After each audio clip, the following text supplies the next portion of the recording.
always in our clubhouse getting high. Super fuckers! Everybody wishes we would die. Super fuckers! Here we come like a bomb. Everybody fucking run and hide.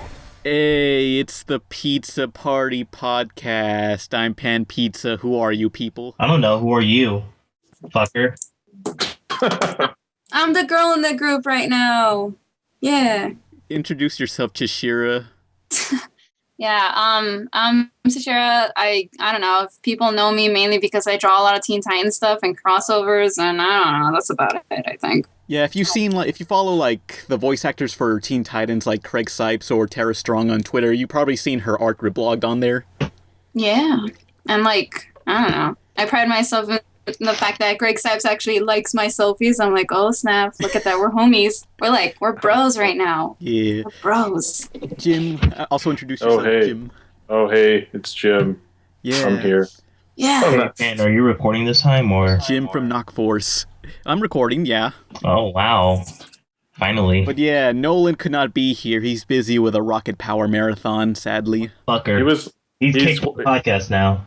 I heard he was watching all the Rocket Powers right in a row, like nonstop, every single one. Yeah, that's like a 7-day marathon. He'll be back next time, but for now, he's busy with Rocket Power. I hope he says some insights about Rocket Power. He's preparing a review. It's going to be 2 hours. He has to brush up on his vocabulary, like shoobies and...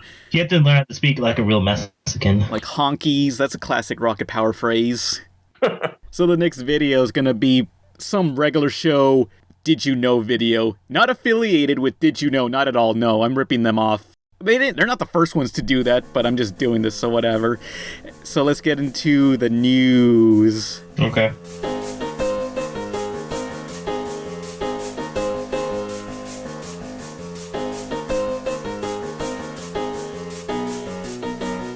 Anyone see the new Peanuts movie trailer of Charlie Brown? Oh, yeah, I've seen that. Yeah, I saw that. Yeah, pop music. Fuck pop music. Yeah, the pop music killed it for me. It doesn't belong in Charlie Brown at all. I like the Peanuts music, and the designs were better than I anticipated, but I know it's going to be about Charlie Brown believing in himself, so... Hopefully he'll kick the football. Yeah, that'll be the end. He'll kick the football. And then, After all these years, he finally kicks the football, and it'll be over. Like, the story comes full circle. then Jim Davis just dies right there because of it. Didn't the creator Jim Davis die like the very same day he uploaded the final Peanuts comic? Well, yeah, Jim Davis did die, but Charles Schultz is actually the guy who made the Peanuts. Oh, who's Jim Davis? He did Garfield. Gotcha, bitch. Pranked you all. You don't know shit, Pan. I called you out. Son. Fuck you. Congratulations. Alright, the next article. 2 comics that were never funny. Good job. I thought, didn't Jim you. Davis, he doesn't even really draw Garfield. He just signs his name at the end or something. I guess he doesn't even sign his name. He just signed his name 100 times, put it in computer, and they put it in each of the Garfields. I don't know if that's true. I'm not, if Jim Davis wants to come at me, I don't really know, but that's what I've heard. Fucking throw lasagna at your face. He's had a Ghostwriter this whole time? I wish his Ghostwriter was Ghostwriter. That would be awesome. From Hell yeah. either the Marvel Comics guy or the PBS Ghostwriter. Who? From the 90s, he was a ghost in a computer and he helped kids solve mysteries or something. What? It's a real... And it's a 90s computer, so it loads up really slow and stuff, and it's real pain in the ass to use. I mean, I don't remember why he was in the computer or who he was a ghost of. I don't remember this show very well, but it was a show called Ghostwriter. Please tell me at least the computer lights up in flames like Ghostwriter. I think he was just a little green dot who bounced around the computer and then would go, like, this semen sample indicates that it was the gym teacher or something. I don't know. I don't remember this show. So he was like Clippy. That stupid little clip thingy. Yeah, I'm sure there's someone who's like a Ghostwriter fan really upset listening to this. Yeah, But- I am fucking offended. Okay, did you guys ever have like Just Mac computers and you had those little things on Word documents? It was like Macintosh's version of Clippy, but they were like, I don't remember what they were, like some robot. Yeah, he was like a clip art. No, there was a different version for Macs. It was like, Oh. one was a robot, another was a dog, I think. You guys That's remember Scooby that? Doo. I don't know. I just remember having that in the computer lab at school, and like always whenever you hit the X button, like he always has like an animation for him leaving, but one of them was like this little circle orb just floating into his mouth, and then he just explodes. And at school, I thought that was the funniest thing ever, and the teachers were like, "Pan, shut up, we're trying to learn." Wow. What fucking lame ass students. Shut up, we're trying to learn. Like, I was just laughing my ass off, and all the teachers kept getting mad at me. Like, I was laughing, like, after that computer class into, like, a regular classroom, and the teachers were like, "Why are you laughing? Stop it." Because you're a joke. Like, I You were couldn't- taking them to comedy school, and they weren't ready. No, you see, it's an exploding computer. It's really funny. Yeah. Hey, Ceshira, you have anything to add? I barely just started watching the Peanuts trailer. Damn you. Oh my god. What did you think of it? I'm looking at the YouTube thing right now, and I just see at the corner the SpongeBob movie, and I'm like, oh, like everything is, I don't know. I mean, the trailer looks good, but Yeah. the pop music. Yeah, Mi- It's Hot not music anime, and- so I hate it.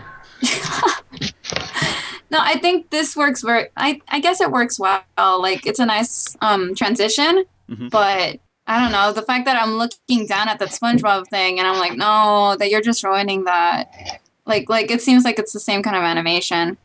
Well, I mean, it resembles the classic Charlie Brown. It's not. Yeah. It looks flat and it works for its style, but I guess, I mean, I don't know about the pop music. I thought it kind of fit, even though Charles Schultz like against any sort of music. He just wanted that typical jazz score. I heard he wasn't even into jazz, really. Actually, I don't think music in general.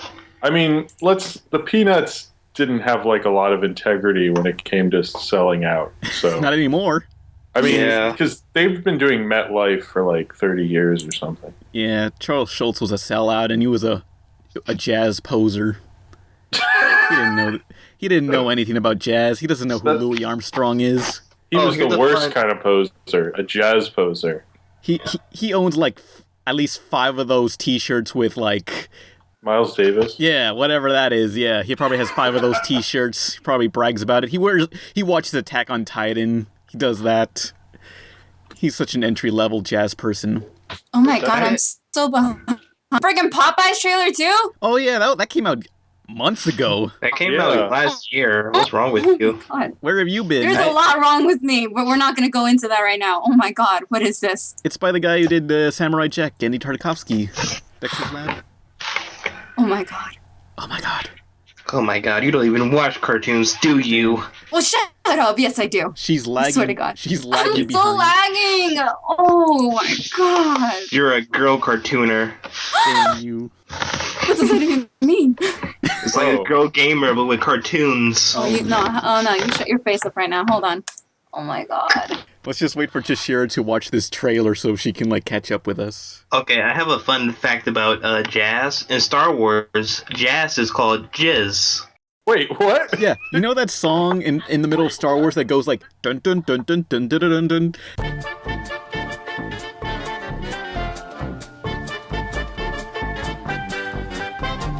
You know that song? Yeah, Uh-huh. dig, dig, dig, dig, dig, dig, dig. Yep. Officially, in the Star Wars Wikipedia, that's like Wikipedia, but it's called Wikipedia. It's called JIZZ. Well, that's not. I don't know if it's really jazz. Is Star Wars ruined for you now, Jim? Do you ruin Star No, Wars? Well, I actually do know a little bit about jazz, and I don't think that's really jazz. I know. Oh, dude, I know way more about jizz. I would know that from 10 feet away. You wouldn't know jizz if it hit you in the face. I mean, apparently, according to the Wikipedia, there's several, like, jizz instruments. There's the, clack beatbox, the, jizz, the jizz Wait, box. how is jizz spelled in Star Wars? JIZZ. Oh, okay. Well, see, that's different, because the funny jizz is, G, is it? Isn't it a G? I don't know. I've never had to spell jizz. But officially in canon, Disney apparently now owns JIZZ. Like, if you want to make... They bought a huge ton of George Lucas jizz. Like, if you want to make a Star Wars fan film about Star Wars jizz, like, you gotta, like, contact Disney saying, hey, I would like to make a film about jizz. Is that okay? Someone should No. make a Ken Burns The History of Jizz. I would so respect someone who would do that. Like, Disney, like, eventually, like, everyone just starts making their own fan films and songs about jizz, and Disney's like, there's too much jizz on the internet. We have to, like, delete all this. Okay, Spreads. first off, you will never ever get rid of all the jizz on the internet, so that's implausible. Yeah, But- I'm using right now.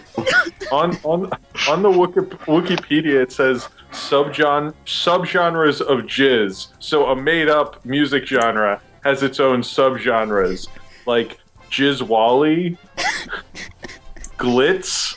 These are real. Also, Jats is slightly similar to jizz. So there's notable jizz bands apparently. Oh, this is the best. Ivar Orbis and his Galactic Jizz Whalers.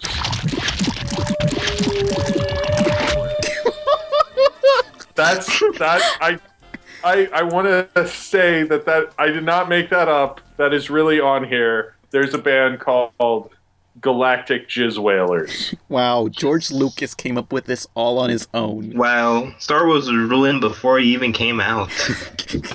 What did you do, George Lucas? Why did you make this jizz? Man, I didn't know jizz was so thick and stuck to as many bands as it did, but this is a joke that I'm going to end now. Damn. Because it's too much. Wow, what an extended universe. Oh, let's go into the other bits of news. Wait, hold on. Did you watch the trailer? Yes, I did. What did you think of it? I don't know what I can say about it yet. Like, it's just there.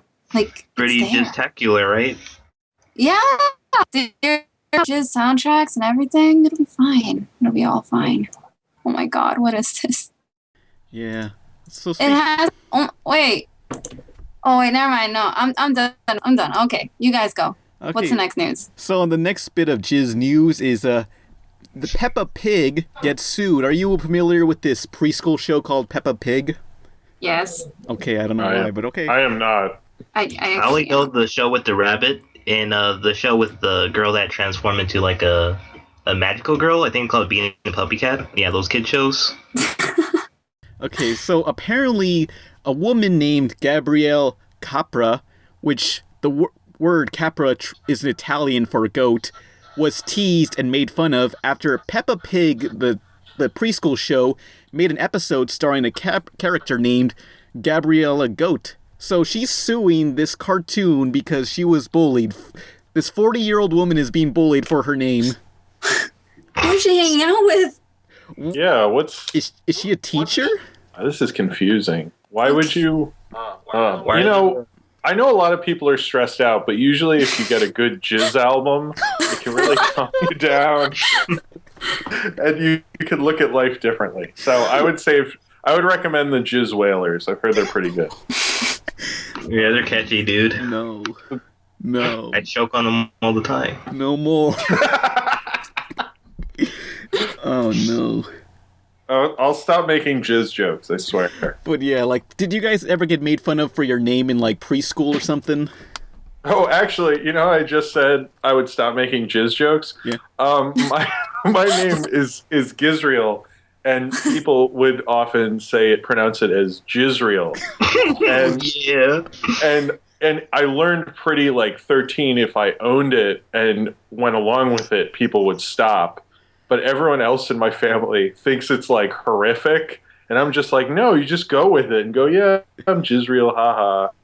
You just accepted And people will be fine. But if you if you go along with it, it takes all the fun out, you know? So Yeah. whatever this ugly goat lady should learn from that and own it a little more. She has a name. Sorry, what was her name? What was her name? Gabriella Goat, apparently. Okay, well, yeah, she should just own it and like just start eating some tin cans and it'll be fine. Like, I hope this lady is successful in her lawsuit. I mean, that way people would go back and like, I know people who got made fun of named Nick, and they had like kids say Nickolodean, that sort of thing. Oh, because that's so horrible. George of the Jungle. You want to fucking hear that for the rest of your life? I think I remember there was this one guy. His name was Diego, and every single time in PE he'd have to do something, we'd always be like, "Do it for Dora, Diego! Do it for Dora!" And he got so mad. No, that reminds me in school, like whenever people say, "You can do it, Pan, do it," and they just say, "Pan, Pan, Pan." It's like, I don't want any attention. Stop looking at me. Oh, right. Don't do that. But yeah. Do people in real life really call you Pan? Yes. No. I don't believe you. They call you Pete because that's your real name. No one knows my real name. There's that movie, that Peter Pan prequel called Pan that's coming out. Oh, that one. Oh, yeah. Because I saw the trailer, so you might have to deal with that soon. Yeah, there's a lot of Pan movies, like Peter Pan and Hook and Pan's Labyrinth. I don't understand why this girl's being made fun of. Yeah, She's the 40. situation... Like, how? I mean, it's just a little girl. I'm looking at the image of the little cartoon. It's not like they're gonna make her the bad person. I don't know. This is an adult woman, right? She's in her 40s. Years old. She's 40 years old. Yeah, getting bullied for her name. I mean, I guess she has a good lawyer. I don't know. Yeah, but if she is successful, this is going to open the floodgates for anything named after someone is getting sued. Does that include like textbooks and everything? Because like whenever your name comes up in a textbook or in a word problem, you look at someone and you're like, that's you. Yeah. You just bought 50 oranges. Damn. They're like, hey, that's you. I'm gonna beat you up if I get this question wrong, dork. Oh no. What's the answer for number 3? Help me out. You're in this book. God damn it. I don't know your fucking answer. Okay, on to the next bit of news. DreamWorks was gonna buy Hasbro. What would you think of that? That deal fell through Yeah. because they asked for too much money. No, what I heard is that Disney got word of it before they officially announced it, and Disney said to Hasbro, hey, if you support this company, we will not work with you, so you better drop off from that merger, okay? And Also, they said, like, DreamWorks wanted too much money or something like that. That's what I heard. I don't know. But yeah, so Disney's like basically a mob boss, just like holding down small businesses. Spitting on their faces. I don't know. That does make... Because Hasbro has deals with Disney, though. So I think they might have just been like, hey, we don't want to give money to DreamWorks. Yeah. So, I mean, Hasbro, that's a deal that would really help DreamWorks make money off of Disney. So if I was Disney, I kind of understand that. Yeah. Well, no more merger. And, I guess the last bit of news, Strange Magic. Hitler came back to life. Oh, that happened recently. That was a Wait, good what? God. Hitler I totally came missed. back to life. I missed that. Man. I totally missed that. Yeah, So, yeah, I remember we had him last week on that podcast that we lost. He was a guest on there. Oh yeah. remember Hitler? I thought you were calling Nolan Hitler, and I was like, hey guys, come on. He's a nice guy watching Rocket Power. Yeah, What I a get dick. I get those two confused sometimes. They're kind of similar. They got the same views and such. They have the same mustache. Whoa. They have the same mustache. They both have the same Hitler mustache. Yeah. So Yeah. The I last can't believe Hitler came back to life, though. the last bit of news is a few weeks ago, like 2 weeks ago, literally. Lucasfilms announced their new CGI movie called Strange Magic, and it's going to be released this January. Just like, whatever, they just shove a movie out. Fuck it. Wow. No one even strange. knew it was in production until 2 weeks, like a couple weeks ago. Yeah, strange. And then it was like, it's out. Strange magic by George Lucas himself. Like, let's see what he can do without Star Wars, huh? It's gonna be shit. Yeah. It's gonna be rushed. It's gonna be the new broom. Hey. But he made another. I mean, he actually had involvement in. Him and Spielberg helped make Land Before Time. That was like their project. Oh, The first yeah. one. The first one, at least. I don't know about 2 through 27. Yeah, but there's seriously, I think, 24 or 12. I don't remember exactly. I mean, I only saw the first Land, but they wanted to make that like the dinosaur sequence in Fantasia, and then they did a. I guess he either produced or released. I think it was called Twice Upon a Time, which is really obscure and isn't very good, but the character design is interesting. I think my favorite Land Before Time sequel was Land Before Time versus WrestleMania. Is that real? Yeah, the one where they beat John Cena and John Cena like fucking throws Littlefoot off a cliff. See, I'm honestly not sure if you're joking or not, because I feel like that would actually happen. So I'm just gonna pretend like that's real, because This is happening in the Flintstones. I wish that happened because, like, yeah, I saw that they just made the Flintstones meet WrestleMania with John Cena. well, because John Cena took over Fruity Pebbles. He's on Fruity Pebbles now, Oh yeah. which makes no sense because it's called Fruity Pebbles. Why is there a wrestler on there? I don't know. John Cena's a Fruity Pebble. Yeah, they're doing like this Twilight thing where John Cena represents Team Fruity and there's this other team called Team Cocoa or Team Chocolate. So I guess it's like African Americans versus homosexuals. Fuck Whoa, you. whoa! Stop it with the Nolan views, all right? I mean, like, I feel John Cena is like this generation's Tony Hawk, where he just sells out everywhere. It's not called selling out if you buy in. Oh, hang on, I'll be back. Oh. Okay. Hands gone. He just. I don't know. You had to go to the bathroom, maybe? I don't know. Who's clicking? Who is that? I think that's me. Oh, okay. Sorry, I was just curious. I don't care. You care secretly. You're like, fuck these people clicking. I'm trying to be professional here. How am I ever going to get to Hollywood? You should take a bus. Oh, yeah. That's the fast way. Because I imagine they drop you off right in front of the Hollywood sign. You go, Hollywood, I've made it. Hey, I'm finally here. I made it, guys. I made it. Okay, I'm going to go home now. I wanted to be in the biggest JIZZ band in all of Hollywood, but didn't quite make it. Okay, I'm back. Okay. Okay, so, and that's all the news there is. George Lucas shoved out a movie thanks to Disney. He shit out a movie. Good. It was worth selling Star Wars. I wonder if that was part of the deal. They're like, you have to put this out. And It's like, what do we do with this crap? Let's just shove it in January, whatever. it just looks like Epic. Yeah, but it looks worse. like a sequel to the movie Epic, but also a little bit of Delgo, if anyone remembers Delgo. Oh, jeez. It seems like it's fuck you, it's January movie. Yeah. I mean, Delgo, if you ever heard of this movie called Delgo, it's kind of like, it took like 10 years to get produced, and when it got finished, they shoved it on the theaters, and it was there for a week, and it was gone the next week. It was like the bigger budget food fight. I mean, the characters just look disgusting. I don't know what those things are. They're just like, look up the characters to Delgo. It's like, how is this appealing in any way? But yeah, let's get into the topic.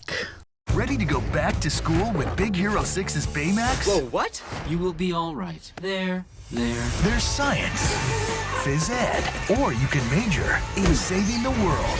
Disney's Big Hero 6, November 7th. Oh, we had a topic you didn't tell me because you don't schedule. Oh, fuck. Yeah, the topic was animated superhero movies. Oh, okay. I can pull something out of my ass. Thanks for not telling me, douche. Did any of you guys watch Big Hero 6? I did see that. Well, I would have if I knew ahead. No, I'm kidding. Ceshira, did you see it? Only got to see some parts of it because I went ahead and watched it illegally. Something. Oh boy. Well, we'll just delete that from the. I'm a good citizen. Yeah. Yeah, don't have me deported or anything. I mean, you and I are Mexican. It's okay for we typically like pirate everything. Yeah. Well, me and Jim are black, so this is equal. Wait, what? Me and you are black, my brother. Give me a high. I didn't know I'm black. I don't think so. I am pretty sure you are. Maybe you're like If I'm black, I've been extremely colorblind for a long time. maybe you're like 1/16 black.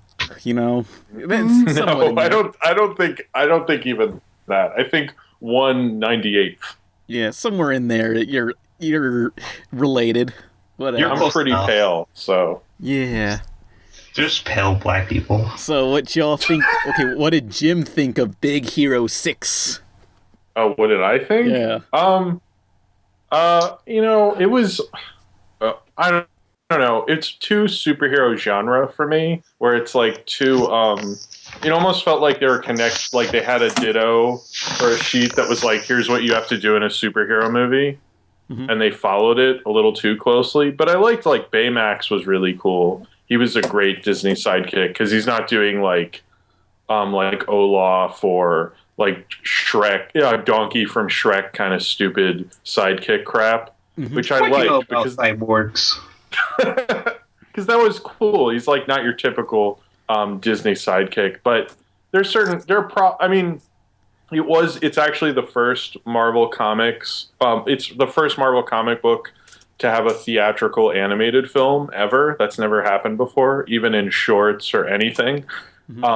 So I mean, it's a big deal, but it had a lot of kind of story problems where like, Hero and Baymax are really developed, but then the other team aren't really as much. What? Who are the other people? They weren't shown in trailers at all. They're the characters from 16. I mean because I read the comic book a little, which the movie has nothing to do with, because they had to cut out a bunch of characters because Fox owns the X-Men characters, and Sunfire and Silver Samurai were in the comic book Big Hero 6, so they couldn't obviously be in the cartoon. So, but then they changed it completely. Like, it has nothing to do with, like, Honey Lemon's a totally different character in the comic. She's like kind of vampy, and whereas like isn't as shy as and I think more evil. I read the comic like a couple months ago, but I don't know. It's I'm like way diverging from the topic. But it was all right. I just kind of didn't like how genre superhero film it was, and I kind of feel like they could have had a little more fun with it. Or I would have seen a movie that was just Hero and Baymax. That I think would have been better than the rest of there was just too much going on that didn't get fulfilled, really. Yeah, I felt it was like a pretty good movie, but it followed a lot of those cliches that you see in a bunch of other superhero and robot and child movies. Yeah. Yeah. Mm-hmm. Do they even have superpowers, or is it just like they build robot suits? They're just super smart. Yeah, they just build stuff, which it's Nerds, the movie. Devices. They don't have powers really, but yeah, it's primarily a Baymax and a Hero story. The rest of the characters, they're just like there, but I kind of both love and hate. Oh, here we go. No, what's that girl? The roller girl. Oh, Go-Go? Yeah, Go-Go, like, she's like Ryoko from Kill la Kill, where she's, like, so edgy and extreme. My Shadow. Yeah, well, that's, like, the problem with she looked like that, other four, is, like, you only get knowing she's extreme when she does the car chase, and her kind of attitude, I guess, shows that she's edgy, but they don't have anything to the extent of, like, what we have with Hero, who's like really well developed. With her, it's like, oh look, she drove really fast because she knows how to drive fast. So I guess she gets these wheels and is edgy. Yeah, I like how she keeps like blowing bubbles and popping them. Like I thought that we stopped doing that in the 90s. Yeah. But yeah, I thought she had the better action sequences with her roller thingies. Roller Man. Yeah, Roller Man. Yeah, everyone look up this guy named Roller Man. He's the world's greatest hero. He's a real life superhero, Jim. Yeah, basically he's a He guy actually who fights has crime. a He full... taught Jackie Chan everything. Yeah, didn't there he? was a movie with Jackie Chan. I don't know what it was called, but Jackie Chan puts on this suit. It's like an armored suit, and it's just covered in nothing but wheels, like wheels on the legs and knees and the limbs and his head. And he just rolls and just defeats like this entire military operation using the roller suit. It's incredible. He's the greatest superhero of all time. There's no argument. Roller Man, France's greatest hero and also the world's greatest hero. No one can stop him, except if you're in a car, I guess. So you're gonna go fast. If you're ever in danger and are standing downhill, then Roller Man will be there. Not uphill though, because he'll roll back down and himself kind You're of. on your own. That's Perpetual Motion Man who can actually go uphill. He's not as good though. That standard cop guy with a gun. But yeah, I loved how the city in going back to Big Hero 6, I loved how the city was basically just like a bunch of like Chinatown. It was basically Chinatown where they just like It's called San Francisco. San Francisco. San Francisco. Sorry, I mispronounced it. Just like, how do we combine these two? Just make it like Chinatown where there's all those shingle type buildings and whatever. Just put some paper lanterns and like some. But they never say like, is it San Francisco that's been changed, or is this an alternate dimension, or like what's the deal with that city? I guess we lost the Vietnam War and this is what happened. Maybe. Wait, what? How does that make any sense? It's like Vietnam and Japan are very different, you know. We lost the Vietnam War. I think all of Asia. Yeah, wait, we did lose the Vietnam War. Oh, okay. Well, I guess we lost even harder because, like, You remember all those movies? You're not American, man. I'm deporting you. This is over the line. I guess Japan said, "Okay, we'll take San Francisco. You take you take Houston, Texas, whatever." That's not it at all. We don't know anything about history. So yeah, I think that's exactly how the war happened. But yeah, this is an alternate history where I guess we lost the war, one of the wars, and now everything looks like a theme Pretty park. sure, like, this is the alternate future where, like, even the president's a huge weeaboo and stuff, so he just models everything after Japan. Yeah, it's kind of stupid how the comic Big Hero 6 was originally about like 5 Asian superheroes, so then they made it multicultural, which I guess also works. But also they just like they turned this movie, they just turned it into a bunch of stupid Japanese stereotypes. Like, let's put a guy in a Godzilla suit, put some robots in there, put some what are those pink trees called? Those cherry lilies. Cherry blossom. Cherry blossom. Cherry blossom. It's on That's par not with even me. It's on par with Teen Titans Trouble in Tokyo with how weeaboo this movie is. Yeah. Also, if you notice at the end credits, you can see like a samurai pizza cat somewhere. Whoever designed this dump has obviously never been to Asia. This looks like a bad mashup between an amusement park and an ethnic stereotype. Hey, whatever makes the audience happy. Oh, did you stay around for the end? The end of the credits? Yeah, With Howard the Duck.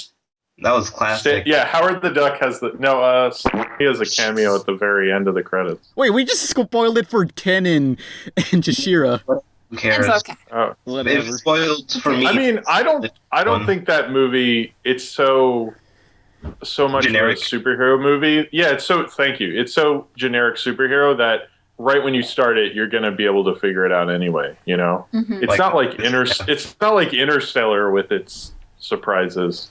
Yeah, it's a predictable superhero movie, but predictable, but well executed, which kind of like boggles it down a little bit. So it's like a good, not great sort of movie. like a bad like a movie that's really similar to being a generic superhero movie was the recent Ninja Turtles movie, which is like so paint by numbers. It's like really boring. Big Hero 6 is way better than the last Ninja Turtles, which is a huge endorsement. Yeah, well, I did like the last Ninja Turtles movie because it was just a fun action movie. It was just 90 minutes and it was done, whatever. But yeah, the villain. The villain for this Big Hero 6 was like, wow, really? I would never thought of that. I'm so It's the fucking stupid. brother.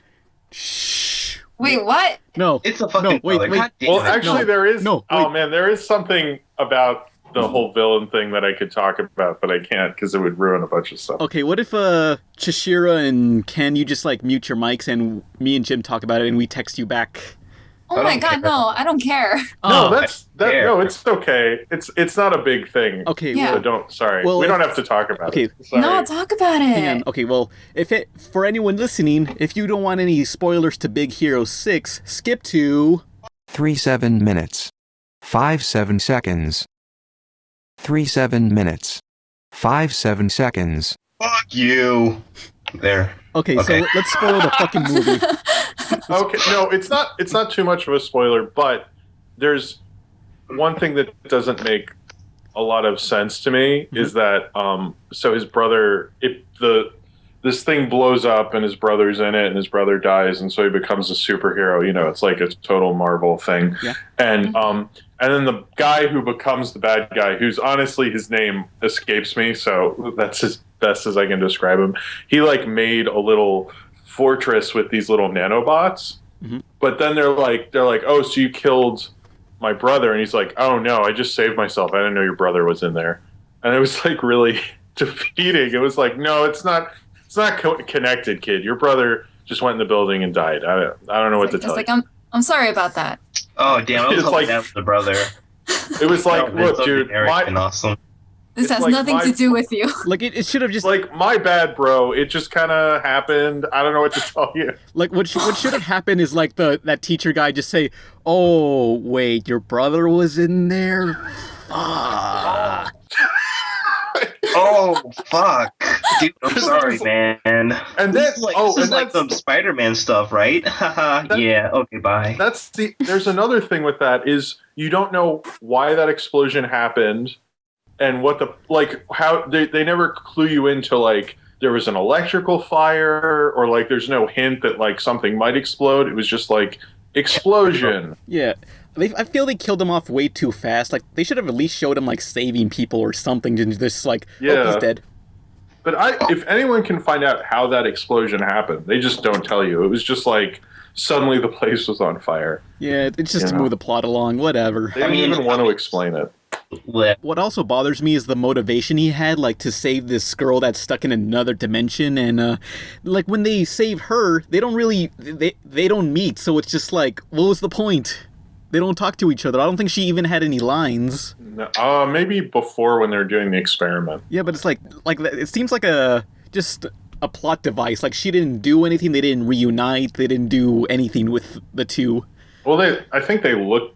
Oh, her and her dad, or yeah. I think they look at each other, but he has to go to jail, so that sucks. He fought. Then he has to go to jail after he saved his daughter. Yeah, but they should have like we just spoiled the shit out of this for Ken. And, Who cares? I don't It's know. okay. Yeah. Yeah. Sorry. I have Sorry, a question. guys. I have a question. How does the comic kill the brother? Is it the same way? The comics. There's two weird things about the comic. One is that I don't remember it at all, and the second thing is it's two miniseries made, one in the 90s and one in the 2000s, like I think 7 or 8 years apart. So one features Sunfire, who's from the X-Men a lot, and then the second one, I guess, is a little closer to the cartoon, I think. But I don't remember the brother being killed. I mean, it's really, they just used the title and a few of the characters and didn't even really use the character. Because Baymax is his bodyguard and is like this cool robot in a tuxedo in the comic. Disney's been known for its radical adaptations. I mean, look at The Little Mermaid or Beauty and the Beast. This is kind of like in the tradition of how Disney adapts anything. Is like, fuck you, let's do what we want. Okay. Honey Lemon's a honky. No, but Honey Lemon you're gonna do is one this. that's really different. You son of a bitch. You get Book of Life. Come on. hey, Let this pass. I get Dango Unchained. It's such a half-ass thing they did. Like, okay, which I'm glad that they tried to include like a diverse cast of superheroes, but then like Honey Lemon, they just like it was a last-minute addition. Apparently, one of her actress who is I don't know. Gabriella something. Yeah, Genesis something or Gabriella. Genesis something with a G. Yeah. Yeah. I mean, while they were recording, she said, "Let's try with like a Spanish a Spanish accent, a very slight Spanish accent, but the only thing you can really tell that she's Latina in this entire movie is that she says "foto" and "hero." I thought that was like a joke. Like she's a college girl that's accepting of all these people, but is like totally racist because she insists on calling him. She like insists on calling him like oh hero, like it's like whoa, calm down, honey. I thought it was endearing, but it's totally kind of like that missed. She's just like a giant bully. My cousin thought she was just like a freaking weeaboo. She didn't know, like, we're Hispanic, and we couldn't tell that this character was supposed to be Latina. Wait, what? Yeah, really? Yeah. Yeah. I did not get that at all. I knew that the voice actress was Latina, but I didn't know she was. Would it have been better if she was like Arriba, and stuff like that? See, if she had done that, I would have. Spanish. No, come on. It would have been so much better if they actually included some lingo in there, anything, or actually like made the accent a lot heavier. Just anything. Yeah, I mean, yeah. How would you know unless? I mean, I didn't know. I saw the movie, I think they were kind of like. I think Disney was afraid to make a character with dark skin, which there are light-skinned Latinas, because because I don't look Hispanic at all, but I think Disney was just like, okay, let's make a Latina character, but don't make her skin too dark, okay? Just lighten it up, okay? Well, Honey Lemon in the comic book, I don't think is. Well, they were all Japanese in the comics. They were all Japanese? Oh, yeah. Okay. I do not remember this comic at all. Yeah, no, I mean, the comic You're the only one that read the comic, and we remember it better than you. Yeah, it's true. I mean, Baymax in the comics was not this marshmallow thing. He was this giant green lizard. Green lizard? Yeah, I thought it was just a robot. I thought that Fred was can, actually the lizard thing that transforms into the lizard. He can transform into a couple things. I remember that part. So he can transform into like a suit guy and a reptile and all sorts of stuff. He's kind of cooler in the comic, but I like the Baymax. But you can't remember him at all. Maybe you should like not really. Google. Maybe you should Google his name and look for a photo. Did the theater you went to have that cool blow up Baymax stand-in? No, I think there was some. That was like inflatable. Stuff. No, but I would probably have stolen that if I worked in a movie theater. Oh, it's really cool if your theater has one. I don't know if it's been a little bit since it's come out, so it might not still be there, but some of them were like half inflated, so his arm would be all like shriveled up. But they were cool. I like it when movie studios do have really detailed stand-ins. Yeah, I really want some of those cardboard cutouts in movie theaters. I wish I got into work at a movie theater a lot longer. That way I can have all this stuff. But no. You worked at a movie theater? They throw all that shit out, because you're supposed to. They don't want you to sell it, but it's like, why not let the movie theater make some cash? I don't know. I think they do. Yeah, sometimes they do let you keep it, and sometimes they just throw it out. So, any last thoughts on big hetero sex? I haven't watched it, and you spoiled it for me, so I'm never gonna watch it. Good but predictable movie, yeah. Arriba. Okay, next. I just wish that they could have given more Hispanic traits to freaking Honey Lemon. I want more representation. I wouldn't mind that. Actually, let's get the taco. They should in America. That's the biggest growing demographic for movie going. Yeah. So you'd think they would.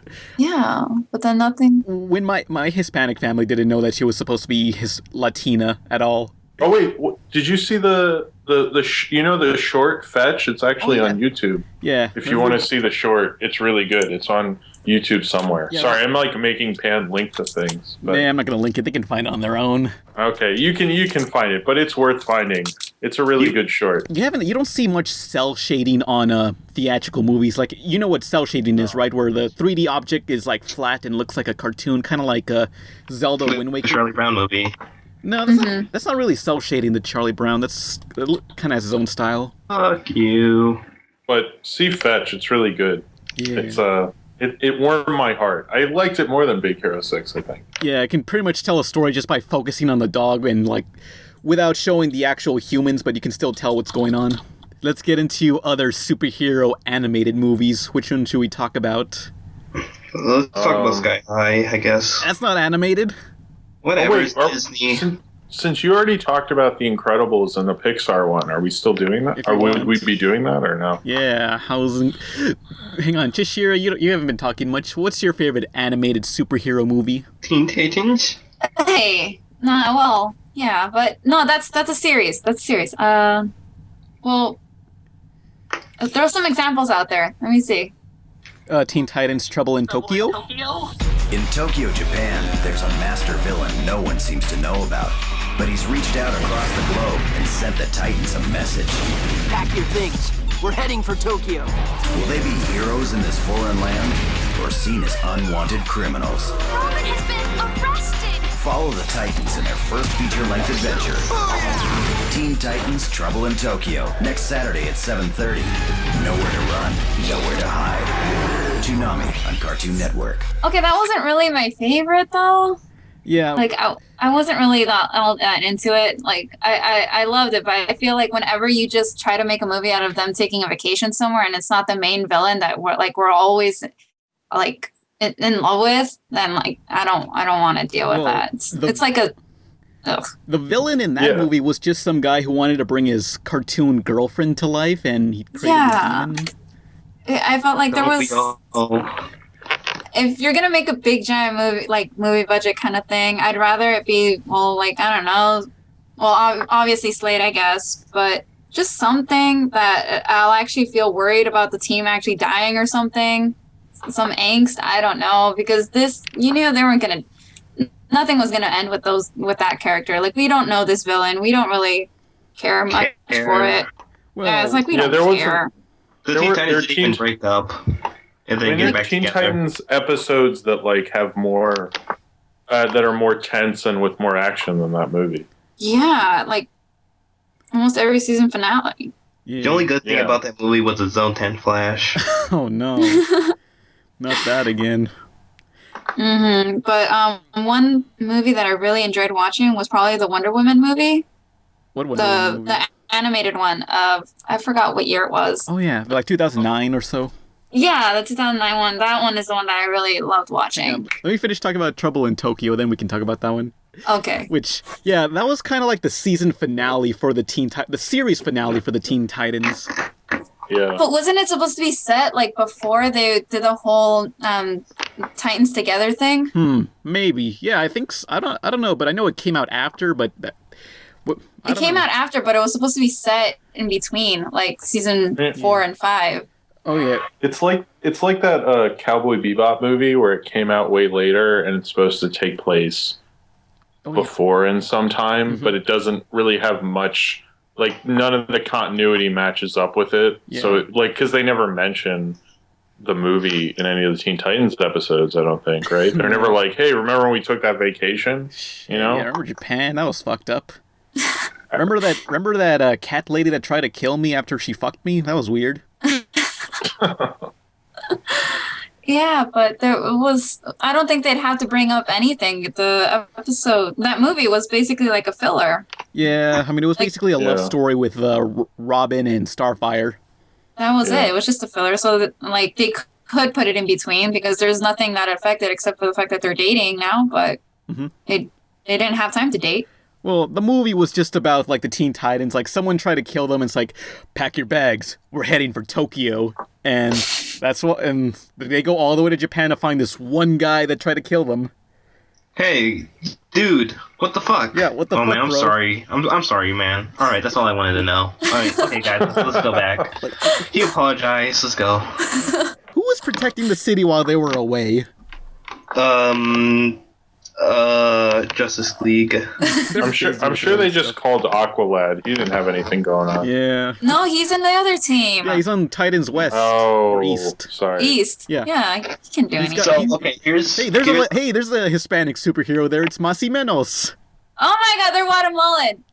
Oh, I don't fucking know these things. You don't know nothing!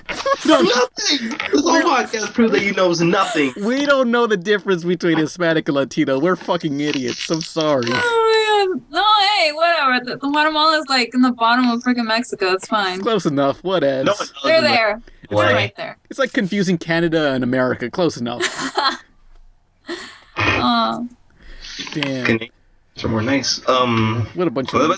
I have this like, okay, so once they come back from Tokyo and they go back to their town, like everything's destroyed and stuff.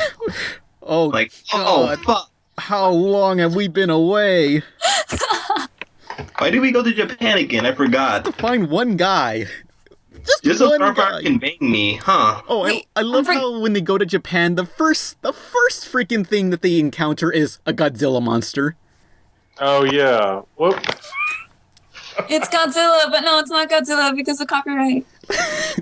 Like, and then he even attacks the power lines like in the first Godzilla movie. I mean, this Big Hero 6 and the Wolverine is like a trifecta of like, let's have something reminiscent of Japan, and it's just like Godzilla and robots and ninjas and whatever.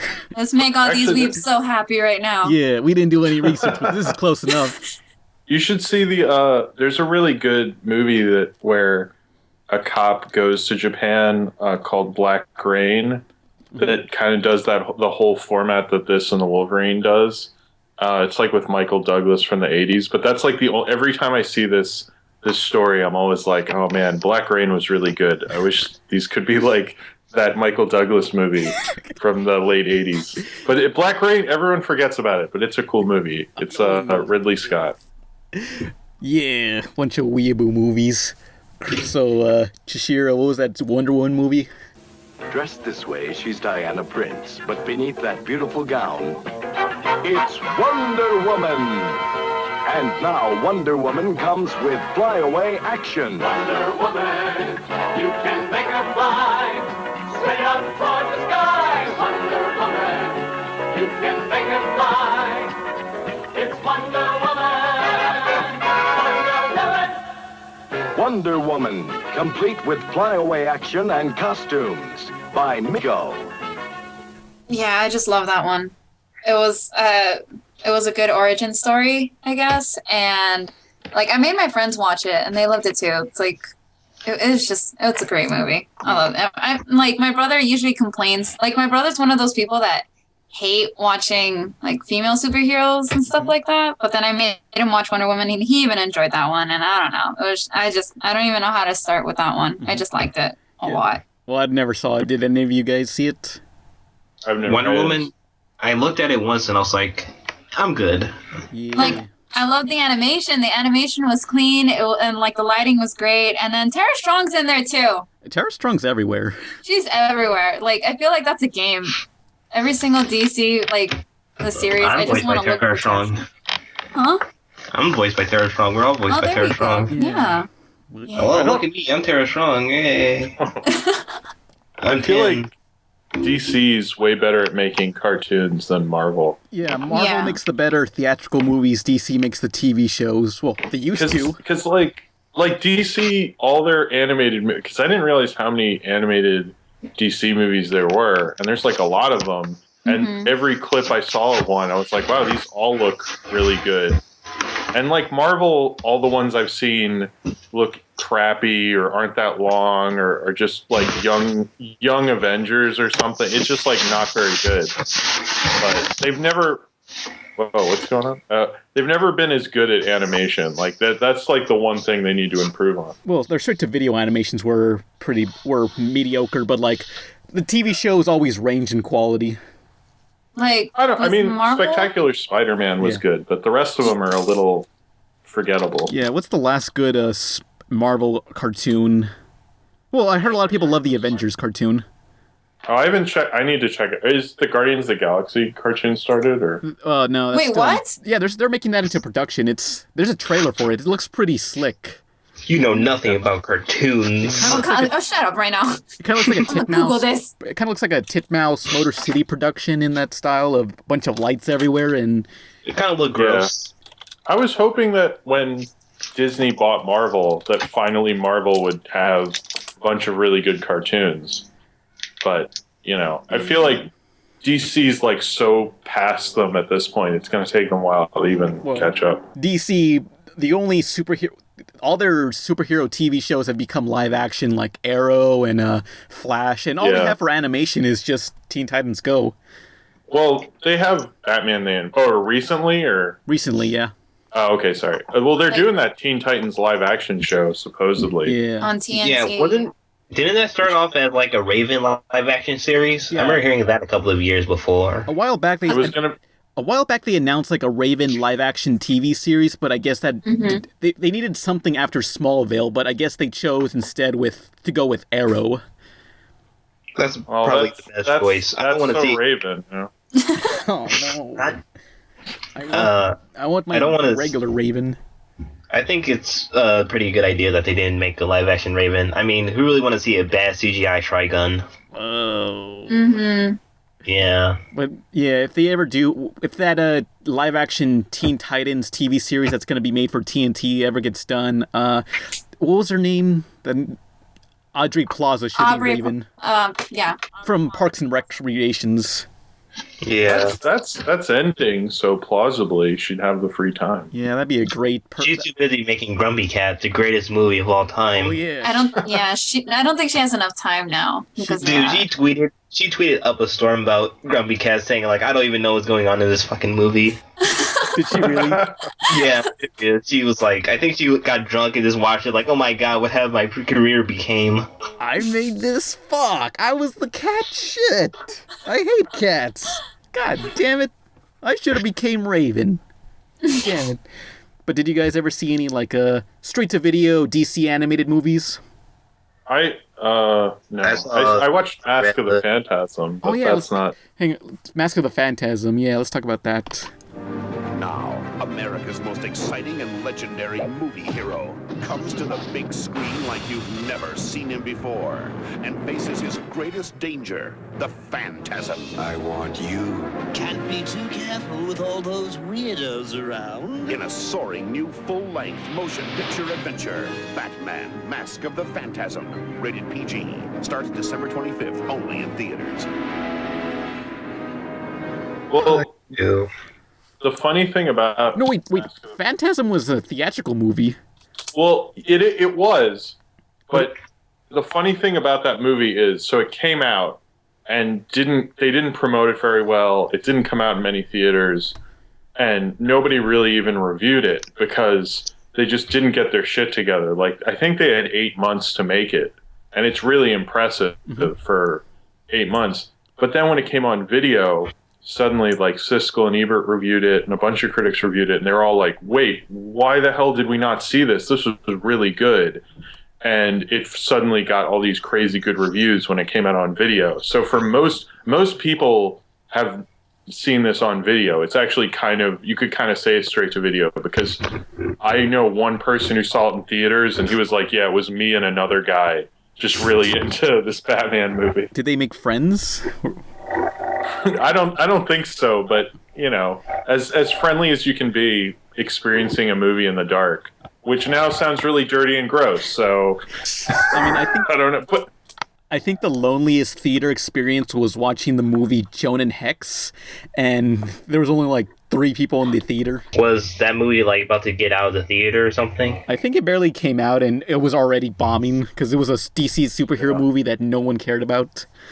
Yeah, no one Megan Fox or something. Oh yeah, she was in that crap. Yeah. But like, the only other person in that theater was like an elderly couple. Like, I guess they were expecting like a John Wayne movie, but no, it wasn't. It definitely was not John Wayne at all. I've actually seen a movie and no one was in the theater and fallen asleep. Yeah, but going back to DC animated movies, Mask of the Phantasm, yeah. What was it? This is a big statement, but I think it's the best Batman movie, like, including the live action ones. Yeah, I guess, yeah. I need pretty the animated series is better than the live action in general. No, the animated series, I still think, but I think the Mask of the Phantasm, it actually has, before The Dark Knight came out, it had the best Rotten Tomatoes score of any Batman movie. Yeah. But I still think it's the best one, because it's so good. Like, I don't know, I just like the whole arc with him and the girl and the whole thing. I don't know. Yeah, well, and the animated series was amazing. Well, explain the plot of Mask of the Phantasm. So all these mobsters are getting killed by this mysterious creature, or this mysterious guy who everybody thinks is Batman. And at the same time, this girl whose name I forget. I think it was Andrea Beaumont. Okay, Andrea Beaumont comes back to town, and she was a love of Bruce Wayne right when he was starting to become Batman. And so all these mobsters are getting killed when she comes to town, and Batman's trying to save his reputation, since everyone thinks he's like just straight up killing all these big mobsters, and her and Bruce Wayne are rekindling their love that was torn apart when she left town and he became Batman. And it's cool because it's like most Batman stories aren't as much about Batman himself. They're kind of like more about these villains and all this other stuff a lot of the time. And this one's more about like his beginnings, and it's kind of like a year one type thing. And it's also like his love story. The love story, I think, is really strong. It's like this unrequited love thing, and and the animation's crazy good. And I don't know. It's just it's a cool movie, and it's actually kind of one of the few Batman movies, one of the only Batman movies they say is like really beautiful, Yeah. And I mean, it's basically an origin story about how he became Batman, not the theater shooting. That's a different thing. But yeah. What? Wait, I'm referring to how Batman with family, how his parents were killed in the theater. Oh, okay. Oh, that's theater. Wow. No. Okay, I thought we went too far for a second. No. Even I was like, what the fuck, dude? No. Come on. All three of us were like, whoa, what's going on right now? No, never mind. Never mind. Wrong. Oh, God. Oh. Damn. Oh, man. Yeah, I can see how that can be taken out of context really badly. Sorry. Oof. Yeah, they don't go into the whole one of the things about Mask of the Phantasm, and they don't get into his parents getting shot is the promise he made to his parents that he would like avenge them, and he's kind of like, you never see his parents, you just see a picture of their grave, and he's like arguing with them, and it's an interesting way to show a internal struggle where he like knows he has to basically become Batman, but he also like wants to marry this woman, and it's kind of like an interesting dynamic and fight. And it makes Batman seem extra sad because what he had to give up. Like he could never fall in love because he had to become Batman, and molest Robin. But that was later. Whoa. Okay, I'm not the first one who's thought that. All right, so where'd that come from? Way back. Sorry. These are. I'm sorry. Allegedly. Like you had this. You had this deep analysis on Batman, and then you just pop up with that. Sorry. No, but I think it's actually a really deep. That's the thing about the animated series is it's really well animated, and it's a lot of like one-liners and like funny, silly things. But then it has like some deep analysis of these characters in it, and I think that's why animated series and Mask of the Phantasm is on this pedestal when it comes to how you write and do Batman in a movie or a TV show, because it's just like they actually cared about each of these characters and their neuroses and all that stuff. And when you do that, I mean, it's 20 years later and we're still talking about that show. How many shows from the early 90s that were big are we still talking about?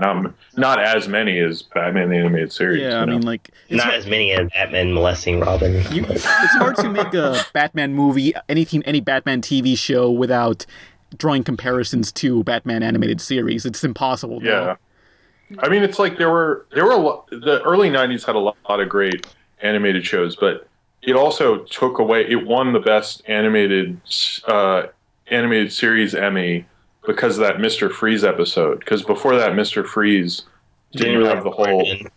I mean, he didn't have an origin. It wasn't the thing with his wife. They made that up for the animated series. And they beat, like, The Simpsons in its prime for an Emmy, which was an insane thing. Like, it was a really big deal what animated series was doing in the 90s. Oh, yeah, that reminds me. There was a time when also Samurai Jack won, like, I think, Best Emmy, and it beat The Simpsons and South Park. And, like, I remember, like, the creators of South Park, Matt and Trey, they were on, like, a talk show, and they were saying... Oh, right, we didn't lose The Simpsons. We lost to Futurama. Oh. And then the next night, the next year, we lost to Samurai Jack, which we'd never heard of. What is that? Yeah, I don't know. But it won last year. I've never heard of that before. It won an Emmy. Samurai Jack won... Isn't that a sandwich, a Jack in the Box or something? Right. Jason, can we book the Samurai Jack? Ooh, really? Ow. Damn. They're usually a lot smarter than that. That's disrespectful. Fuck you guys. Ow. Matt Trey make that joke, or was it the talk show host? The talk show host. Yeah, they don't They fucking should know have about defended. that. See, I thought they cared every time I think they care about cartoons, they make some. I've heard of them making an ignorant joke, like Seth MacFarlane seems to care a little bit more than those guys. Well, I don't think Matt and Trey didn't.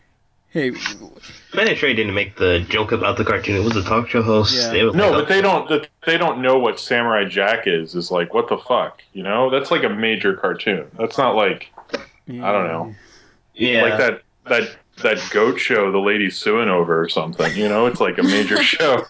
That's like if like the guy who created Bob's Burgers. And you're like, what do you think of Adventure Time? And he was like, what is that? That sounds like a kid's storybook. And you'd look at him like, what the fuck is wrong with you? Aren't you in animation? I don't know. It's just, I understand they didn't make the joke, but like, how are they so unaware they don't know what Samurai Jack is? Well, maybe, I don't know. Maybe it was they were just joking around, but who knows? Okay, sorry, I shouldn't be so offended by this. But yeah, like, you know what what I found a little strange about Mask of the Phantasm? I kind of felt like Joker was out of place in that movie. Well, but Joker had that laugh, and it was awesome. The Joker laugh when like the City of Tomorrow is burning is insane. That's so cool. Yeah. But Mark Hamill is so good. Is such a good voice actor. It's insane. But they will never let him retire as Joker ever. I hope. I kind of hope he's so good at it. I mean, I like that he does like regular show, and then he's going to shoot a Star Wars movie, and then he comes back and still does voice acting. Yeah, that's pretty hardcore. But he, I like that the Joker's in court because he was a gangster first before he became the Joker, and it kind of works. And I like in Batman cartoons when they'll have a villain who won't be like the main reason for the story, because that would happen in the comics. It's kind of like in The Dark Knight where the Scarecrow's just at the beginning. It's like, that's very comic book to me. So I kind of understand that, but to me, it's like very Batman comic book to have a villain just, at the beginning, Batman would just kick the Riddler in the face from, robbing a bank, but then the real story would be about, the Joker or something, That is not a specific example, but, But you remember that, remember the opening sequence with the city and that opera music? Oh yeah, I know. Wait, is this about the CG thing? Oh no, well, the CG at the time, it still looks pretty good, but you know what they were singing in that opera thing? Oh, what? They were just singing the name of the credits. That's what as an opera as thing. the credits went on, like they were singing like Bruce Timm and stuff? Yeah, but like Bruce Timm, but as an opera thing. Really? Yeah, that's what it was. I did not know that. That's crazy. You would assume like it's some profound thing, but no, it's just the credits. You know that CG thing, they wanted to change the opening to Batman the Animated Series to that because it was CG. Oh yeah, but I'm glad they didn't do that. That opening is so good. It's still pretty good, but like, I don't know, if you go back to anything in the 90s, it's like, hey, let's try this new CGI thing. It'll totally work, and years later you just see it and ugh. Did anyone see the second, but it's a direct-to-video animated series movie like Sub-Zero? Oh yeah, I've never even. Has anyone seen that? I've never. Yeah, that one's seen actually pretty good. I think I would like to. I mean, what? Yeah, I think that was the one that won the Emmy. I'm not sure. Or was it the Emmy? Episode? I know that's the episode. Oh yeah, that's a different thing, I think. But I think one of my favorite ones was Batman Beyond Return of the Joker. Joker's back in town. So how is it possible he'd still be around after all this time? It's not possible. The Joker was unlike anyone you've ever faced, and for your sake, I hope you never do. The new boy. Let's dance, bozo. Mr. J's on the rebound, baby. My comeback party's gonna set the whole town on fire. I'm just joking. No, I was okay with that. I was all right. Well, thanks for nothing. Well, yeah, I can't really say much about it because I remember Batman Beyond vaguely, and then when I watched that episode, It's like, well, I just remember the ending, I think, where it's like they're what was it? What was the end? Oh my god, I'm blanking out on the ending already. The ending was that well, I guess spoilers for that movie. Skip to yeah. Fuck you.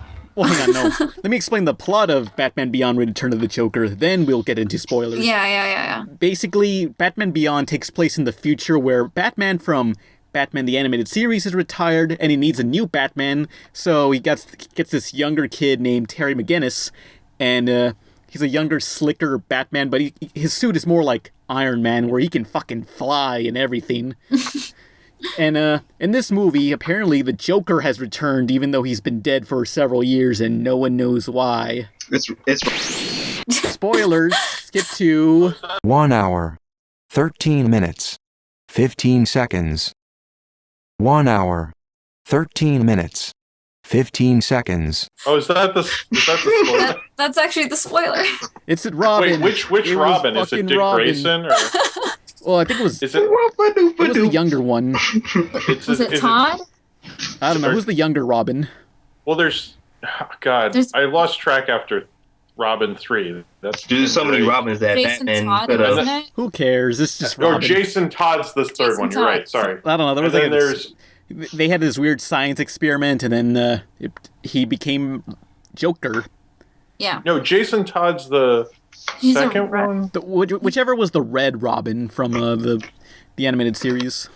Oh, I don't know. I think that is Jason Todd, because then the next one's also like Damian Wayne, and that's the kid, the son.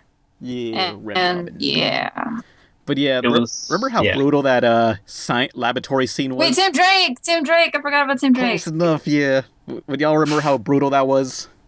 Yeah. I mean, yeah, that was fucked up. Yeah, they were just experimenting on Robin, and the way they killed the Joker, they animated 2 sequences, one for the uncut and one for the kids version, which the kids version, he gets, I think, stabbed with one of those, you know those guns that shoot like a flagpole and says POW on it, and he just gets stabbed with that. Yeah. And then the other one, I think Joker just slips on something, and he just pulls some electrical cords, and he gets electrocuted to death.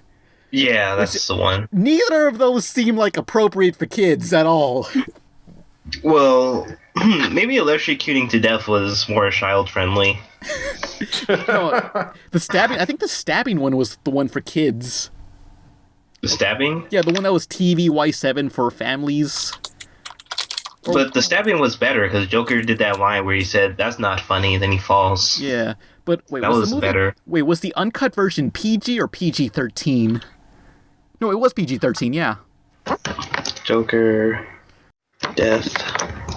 Yeah. Well, did they air this anywhere, or did it just come out on DVD? I've seen it on Cartoon Network several times, and I think, okay. Yeah, they played. Because that was the same thing with the Teen Titans movie. It aired a couple times, but it also came out on DVD. This YouTube video that says Joker death full scene uncensored is the one where Joker gets shot. Yeah.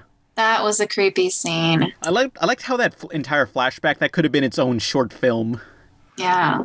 I like when they just have a scene in a movie where it feels like a standalone short film. Another example of that would be Dr. Manhattan's backstory in the Watchmen movie. Yeah. That was a movie. Where he said, "Hey, you caused cancer," and then he goes to Mars or something. It's like, whoopsie daisy, that wasn't me. I'll just hide out here until they forget about me. Ooh, I wish I could do that.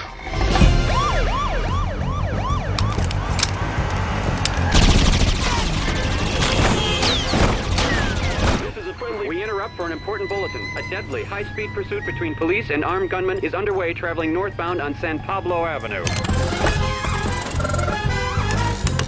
Other animated superhero movies. Does anyone have other ones? I mean, should we talk about The Incredibles or no? Let's talk about the greatest animated CGI superhero theatrical movie, Megamind. Megamind?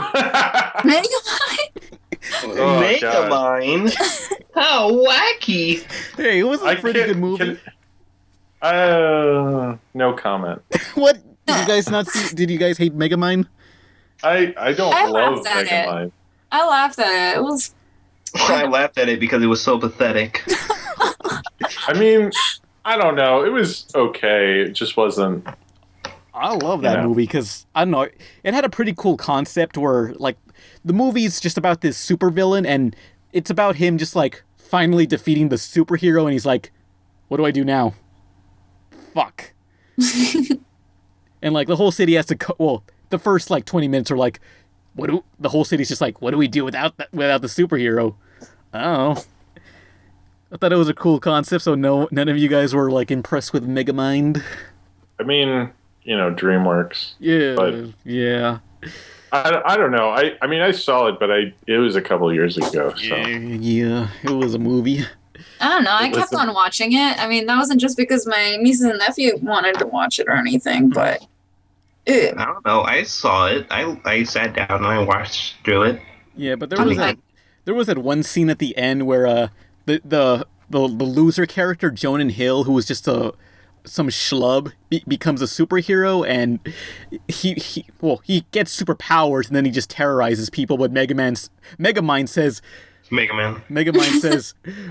"You're not a real superhero." And Jonah Hill's just like, "Oh yeah, what's the difference between you and me?" And Megamind just says, "Presentation," and he just has all this overused rock and roll music playing, and it's like, I remember that. Yeah, it's like that part in The Dark Knight.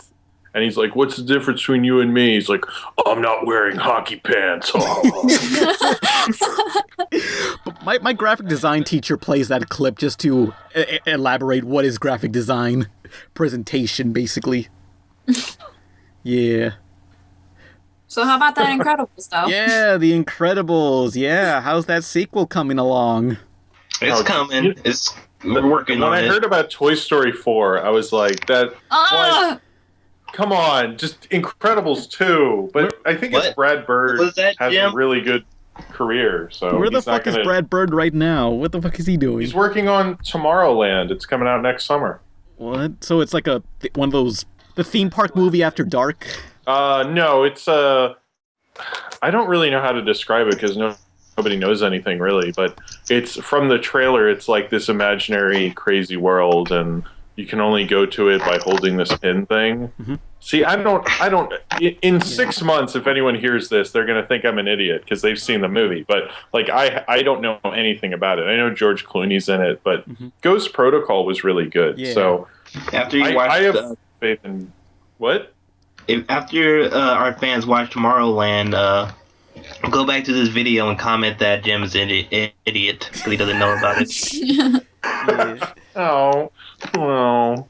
But The Incredibles is like, for me, it's like Watchmen for kids. Yeah. It's like the whole.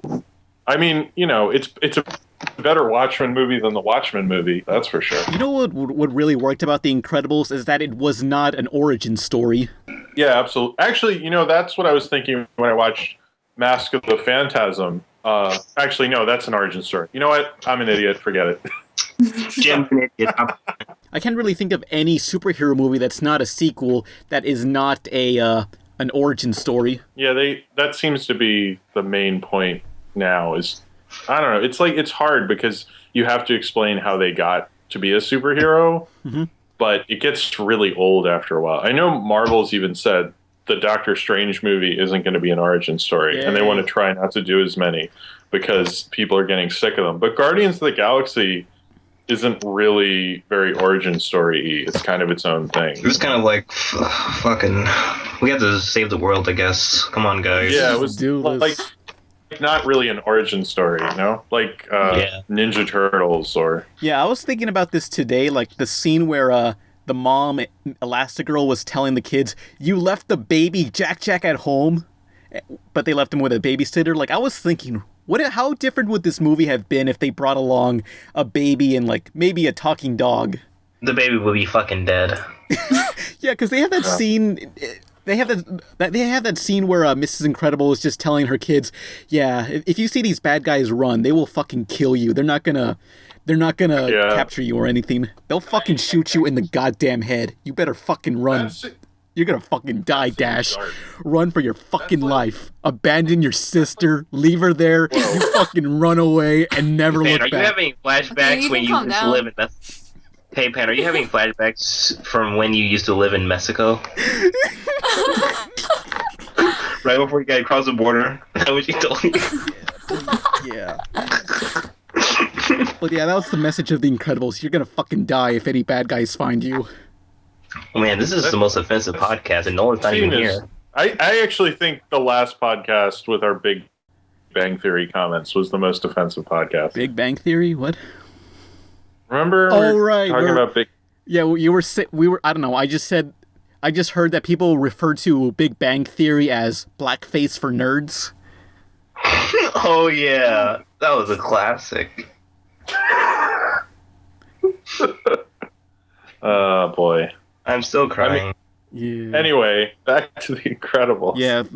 Yeah, they were gonna kill kids in this movie. But that scene is really dark and serious. It like really kind of, I mean, it's hard in a movie to just flat out explain the stakes like that. Mm-hmm. But that scene really works because as soon as that happened, I was like, oh man, like she's right. They will totally kill these kids or experiment on them or do something pretty horrific. Like it kind of die. It definitely, every time I see that scene, I get a little freaked out. I'm like, oh, this is like for reals right now. Yep. Like, you know, but that movie, you know, I don't know. That's my favorite Brad Bird movie. And there's so much about it that's so good. Like the score, how it's, you know, the storytelling's so good. And the show, I mean, I don't know. That's like definitely one of the best Pixars in my opinion. But that's a hard thing to say what the best one is. But that's up there, you know?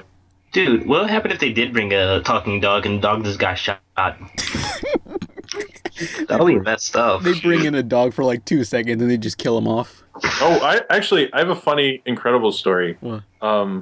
So that movie came out the Friday after the election of the Bush-Kerry 2004 election, which was a big election. Mm-hmm. And I was in this class called Media Criticism. And so it was the first class since the election, but it also been, and more importantly, been the first class since The Incredibles. And the teacher's like all ready to talk, because this is like a political class. And he was like all ready to talk about the election. And he goes, so what did everybody think about? And then I go, The Incredibles. What did everyone think about The Incredibles? And I'm not joking. I derailed that class for 20 minutes while we all talked about The Incredibles. And then afterwards, because everyone was like, that movie was so good. Oh my God. And all this stuff. And then 20 minutes later, the teacher was like, okay, what did everybody think of? And then he just stared at me and pointed, the election. Cars 2. Yeah. But I was still like, Incredibles 1, because it is so good, everyone forgot about the election. Yeah. I mean, that was like the one movie that everyone wants the sequel to. Yeah, I was actually really excited. Meanwhile, when I heard about Toy Story, I was like, no. What do you think? Yeah, like, I wanted that to end with 3. Come on. It was a perfect ending. What is there to do after this? Like, how can you torment my heart any more than that? Like, you can't do anything. It's all... What was the boy's name from Toy Story? Andy. What happened? Andy comes back, come back for the toys, and he's all drunk and stuff. Like, come on, guys, let's be back in the good old days. I dropped out of college. Imagine if Andy just is online and sees, wait, a Woody figure is worth how much? Oh, fuck. That pays for my college tuition right there. Fuck, I don't need college. I got a Woody figure. See you now, Woody. I'm in debt already. Fuck your college loans. I got Woody. Yes. Wait, Buzz Lightyear's how much? I'm selling that shit on eBay. Fuck that little girl. These toys are mine, and I'm selling them. He just takes the toy from the kid's head. He breaks it. He sees the Totoro doll, and he's like, I've always wanted one of those. Yeah. Fine. He has a huge bag and just stuff the toys in really roughly and stuff. Like, Woody just says, I can't believe Andy just sold us. What the fuck? I thought we were... Oh, wait. I just came up with, okay, this is how this will work. Have you heard that theory about the Spud from the first one? Spud? Oh. You mean the bully guy? Spud. Yeah. You know how the theory is in the third one? He's the trash guy? Where's the garbage? Yeah. Thank you. Sorry. I'm not talking good. Yeah, there's a scene in Toy Story 3 where you see a guy picking up the trash, and he has the same shirt that the bully kid next door that blew up all the toys had. So it's implied that's the same character. What you could do is, I read this theory, I don't remember where I read it, that he became a garbage man because he was so scared by the toys, he actually saves toys and protects them. And so under this theory, let's say Andy goes back and steals the girl's toys, but then he leaves in the morning and Spud sees him, and Spud becomes the good guy and saves Woody and Buzz and brings them back to the little girl. Whoa, that would be pretty good. That's an arc. There you go. All right. Hey. There you go, I'm Pixar. excited. You can mail a check to my house apartment. Damn. But I would. That really ruined his life after that. I've read that theory before, but I like it. It's a good theory. Or he's just gonna blow him up. Oh wow, that would be the twist. Is like you think he lives right. They're driving close to where the girl lives, and then he turns. And he goes, "Psych." Hey, whatever happened to Lotso the bear? I don't know. Isn't he still stuck in a truck or something? Well, toys can die. I want them to throw him into a wood chipper. Wow. Would he still be alive? Like, at what point are the toys still alive if you chop them up? Because Buzz Lightyear can go without his arm. Like, if you cut off Buzz Lightyear's head, would his body become its own thing, or no? You're looking into. I don't know. They were pretty scared when they were going to go into the fire thing. So I imagine once you get too mangled, if you get completely destroyed, then you're done. Did I already do this in the last podcast where I was talking about what happens after they go into the fire? Yeah. Oh, they become one thing. One melted blob.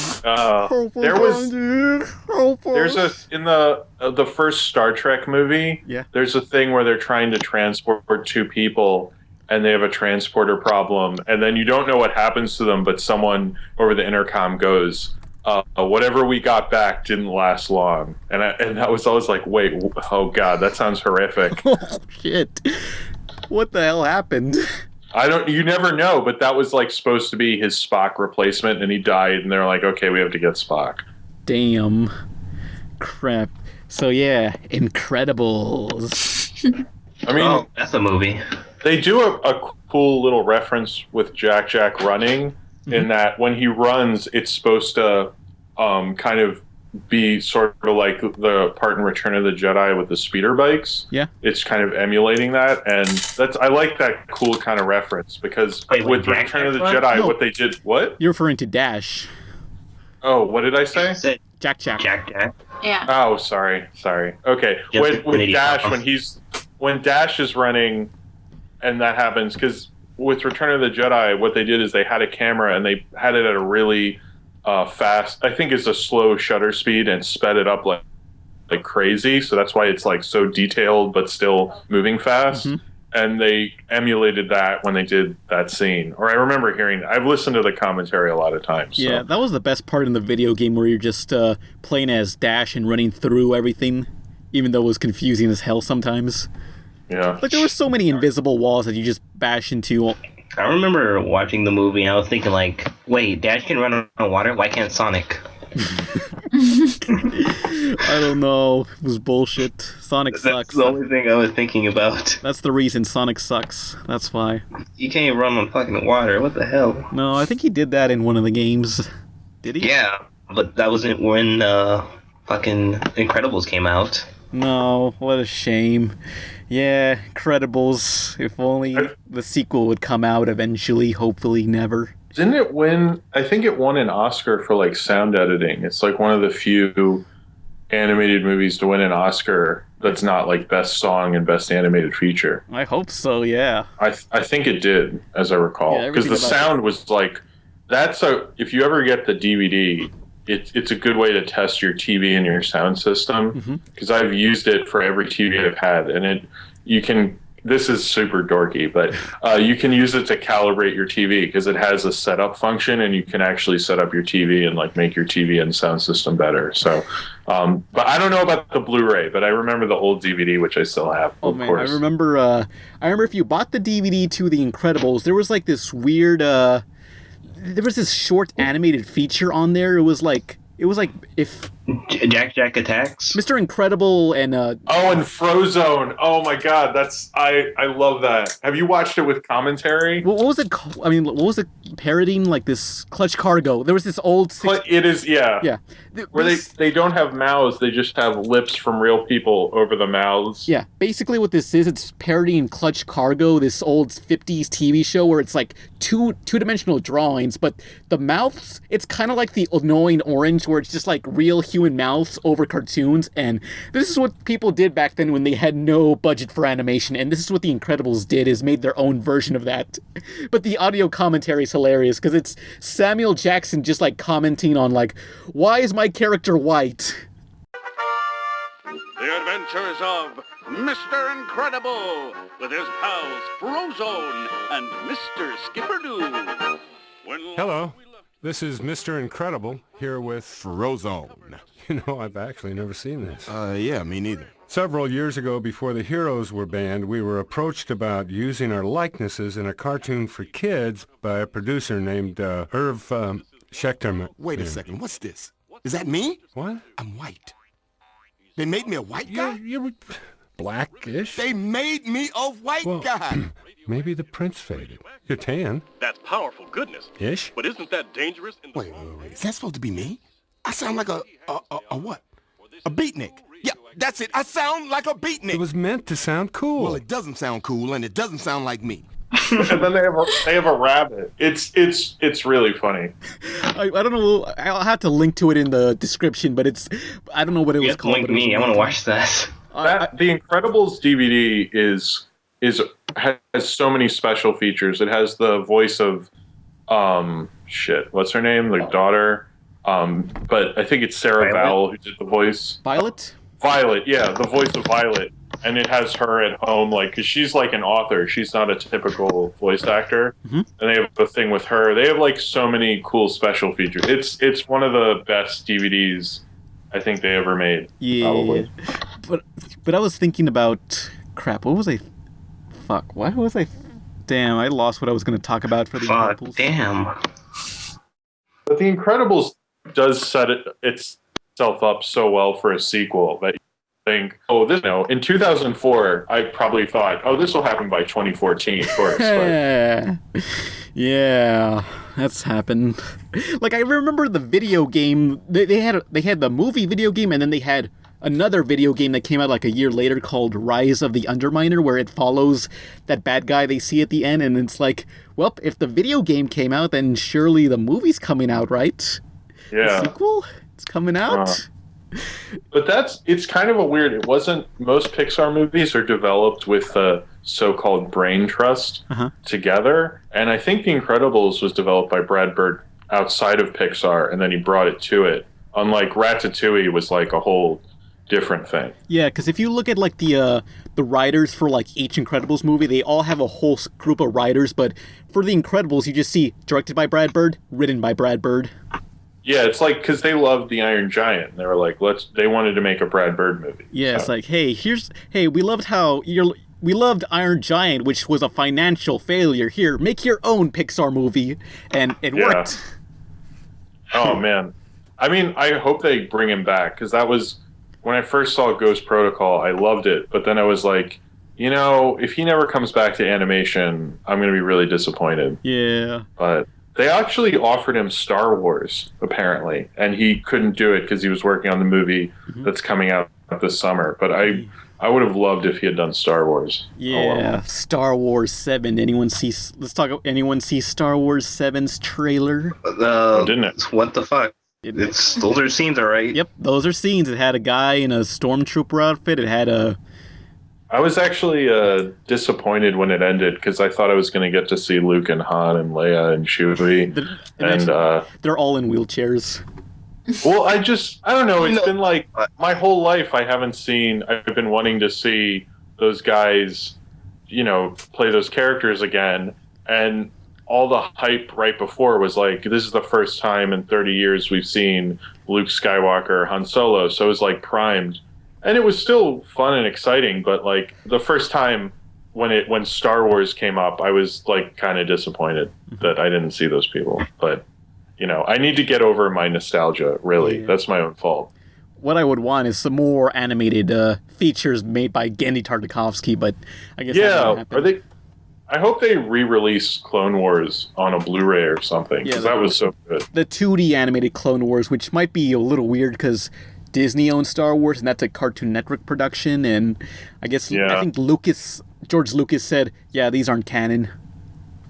No, that's canon. No, that's canon. I think later he said, yeah, this is not canon, because he was like, he didn't like how... Wait, no, but Grievous is in Episode 3, and he's in Clone Wars, is how he got introduced. I think what happened... hang on. Oh, sorry. George Lucas just like said, yeah, he said, I don't know, I think this is what happened. Like, he just said, hey, I don't like how these are like Dragon Ball Z level of Jedis. This is not canon. Get out. Wait, really? Oh, that's balls. Something like that. Right I don't know if that really happened or anything, but I'm probably making stuff up. That upsets me, because that was like the best thing about the prequels was the Clone Wars that Tarkovsky did. Yeah, it's a perfect like bridge between 2 and 3. I mean, it's way better than any of those movies. Yeah, it actually gives backstory to what's his name, Anakin. They needed to. I don't know. I kind of wish they let Tarkovsky redo all the prequels, and that would have been much better. Yeah, I kind of wish or at least let him do another shot with the main series 5 through 6. I mean 4 through 6, because I want to see like Luke Skywalker and Han Solo and that art style. Yeah. Well, there's like 3 years between Star Wars and Empire Strikes Back, so you could theoretically do something. Yeah. But I think between Empire and Jedi, there's like 6 months. So now you know I'm a huge Star Wars dork, because I could tell you. Whenever that movie's coming out, yeah. I mean, it'll be exciting, but like, I don't know. That trailer, clearly they wanted to introduce the new people, because it's going to be their trilogy. It's not the old people anymore, and I need to get over being a nostalgic 80s piece of shit. So yeah, time to grow up. I can't wait till they release a second trailer and it's full of pop music. Oh yeah, they'll have that thing from the Snoopy thing. It'll be like, believe in yourself and stuff. They'll play some JIZZ music, like a JIZZ pop music remix. Oh, they're gonna throw jizz all over that thing. Yeah, it's gonna be a jizz-tacular movie. I can tell you that. 2015 is just gonna be nothing but jizz that summer. They're gonna have a huge load of jizz all over that thing. They're gonna release it. It's gonna be a really white Christmas after all.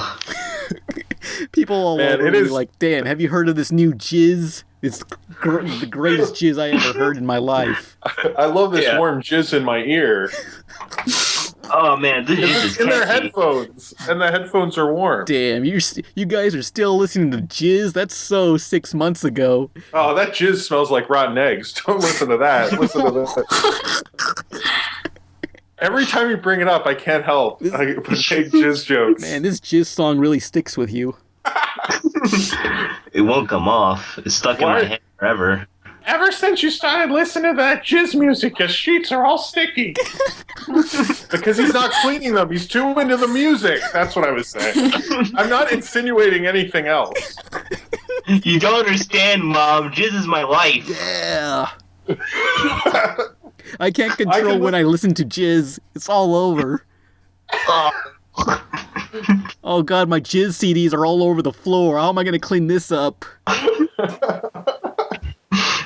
Oh man, the Jizz Whalers. That's like, I have to see them live. Yeah, like the people sitting in the first 5 rows need to be sure to bring one of those ponchos. I've heard there's nothing like live jizz. People have told me that. Oh, don't get any in your hair. Oh no. Sorry. Crap. What does this have to do with superhero movies? Super jizz. We kind of, yeah. Ken or Ceshira, you got any superhero movies? I wanted to talk about Sky High, but I don't really have anything to say about it. I just realized, so. Thanks for nothing, Ceshira. Sure wasn't. I like Sky High. Yeah, let's talk about Sky High. Will, I just want you to know how proud I am that you'll be attending my alma mater. From the moment Will Stronghold started high school, he knew he was in for the ride of his life. Here we go! Welcome to Sky High. You are the descendants of the world's most legendary superheroes. All he wants is to live up to his family name. My parents are the greatest superheroes on the planet. But he's not sure he's got what it takes. Step up here and show me your power. Car. Hero. If you don't make hero, you're just a sidekick. Car. Are you insane? Sidekick. I saw Sky High in the theater. Loser. Yeah. You could have watched it free if you waited a couple of years. Years or like 6 months. No, because it didn't do well. No, I mean, let me explain Sky High. Basically, it's like Harry Potter, except where all these kids go to a school full of superheroes, which I thought was a really good concept. It was. Yeah. Yeah, that's why I enjoyed it. Like, I'm a sucker for like watching a bunch of weird ass superhero powers and everything. Like, when they're creative with that, I'll watch it. Yeah, it's an animated film, though. I mean, it's a live action film, so. But we're still talking about it, whatever. I really liked that movie when it came out. I think there's this manga out called Bako no Hero Kameya, and that does the superhero high school thing better. Well, thanks for nothing, Ken. What?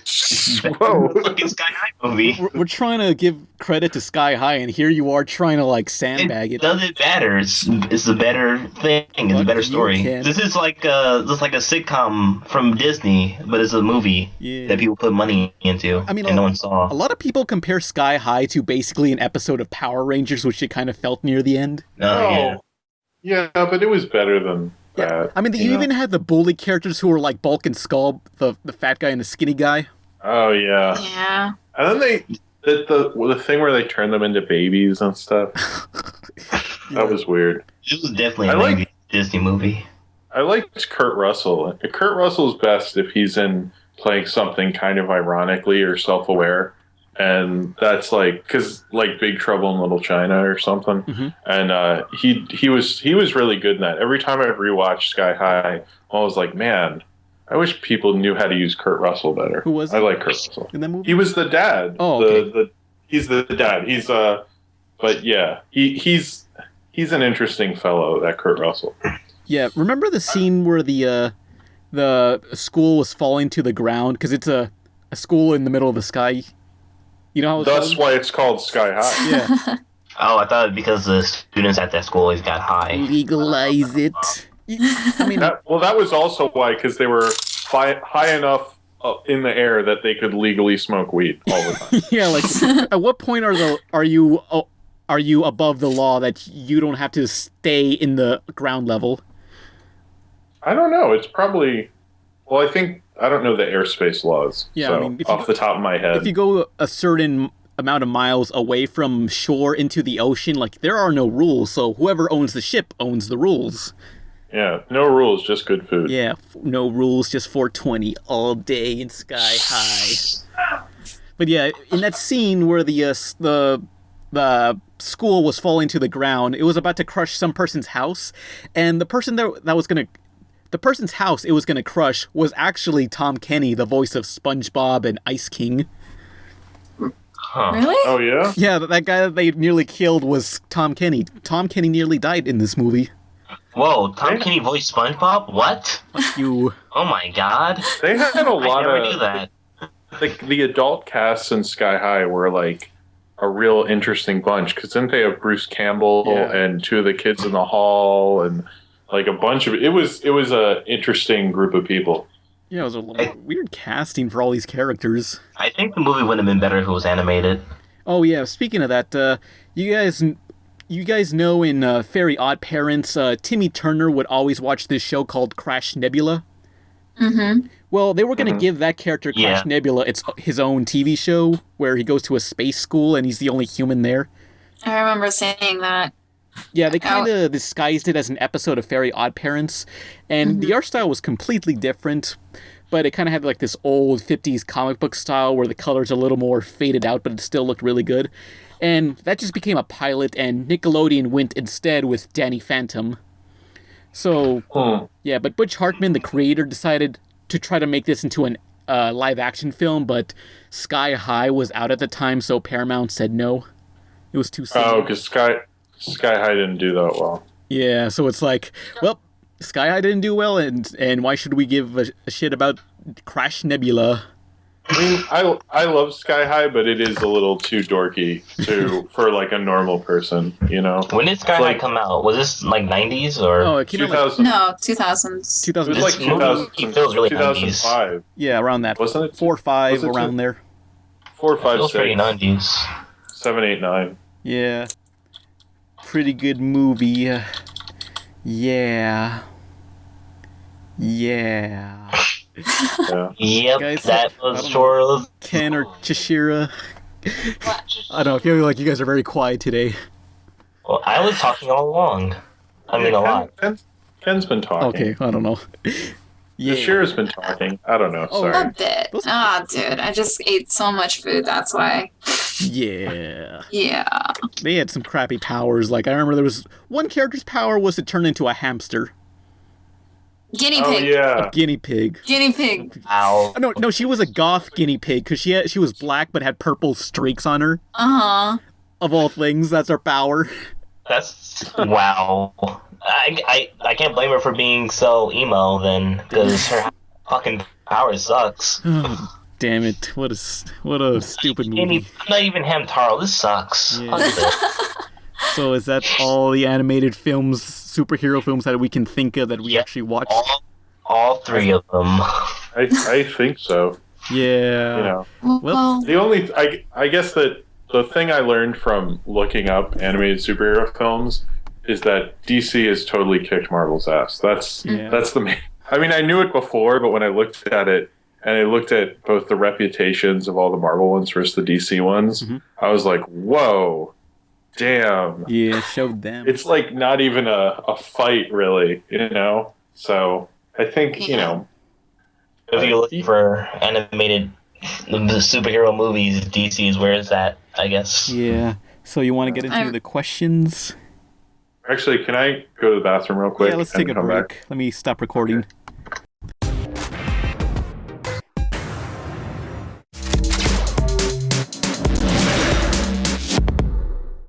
We wanted to talk to Stan Lee about his thoughts about the Teen Titans, but he works at Marvel, so what's the point? So we tried to go to the 5th best thing. Roger, the Stan Lee experience. He's not Stan Lee, but an incredible simulation. But he really hates DC, as this file footage from the 50s can attest. Excelsior! That means DC's for douchebags. Nuff said. So I called Jack Kirby into my office, and I got the cover of Fantastic Four 73 sitting there, and I said, hey, Jack, you notice anything different about it? And he said, yeah, my name's not on it. And I said, that's 'cause you're fired. Get the out of my office. It was the best Ben Grimm ever drew. Kids always ask me, where did the idea for Mr. Fantastic come from? 2 words. My pants. Don't believe me? Ask Kirby's wife. Okay, time for questions. If anybody has any questions, post them in the YouTube comments below. And be sure to start your question with the word question so it's easier to see. Yeah. So now, the first question is by Hammer Drill. Question. Why do you guys suck so hard? Question. What do you guys think of the future of animation on the internet will be like? It's gonna suck. I mean, like, look at what happened with that, there's been that animated feature that was just done independently. I bet you in, like, the next 10 years, you're going to see a lot of independently made feature animated films just coming out online. Because, like, when Bill Plimpton does that, he doesn't really get good distribution. So I think, like, smaller animated films are going to be online. I have no proof that that'll happen, but I feel like kids and like people who don't have any names will be like, I'm going to make my own animated feature and just do it. With the internet, just anybody can post something online, but I think realistically it's just going to be a bunch of memes in the future, just people posting very short attention span animated flash cartoons, and that's all it's going to be, nothing but horrible things.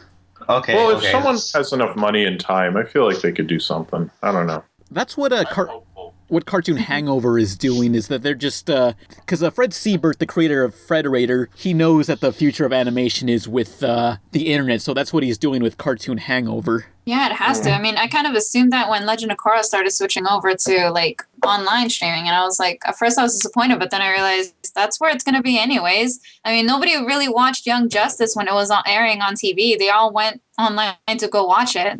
If they just post it up online themselves, they might as well have people watch it online on their website rather than some pirate website. Yeah, I mean, get the ratings in. Didn't that Sailor Moon show, the recent one, start online? Yeah, the reboot on Hulu. Hulu. Yeah, so it's like, I think that might be a better place because there's a lot of people that like there's a lot of shows that the only reason I watch the cartoons is because I have a DVR, but there's a lot of people who I talk to who don't have a DVR and will have to like torrent it or whatever. So if you have it online, it's probably for the best because they give a lot of cartoons really shit time slots. Yeah, because like no one's gonna wake up at 9 a.m. to watch Young Justice. Yeah. I used to. Canceled. You killed the series, man. Good job. I tried to. It's like, hey, Young Justice is on.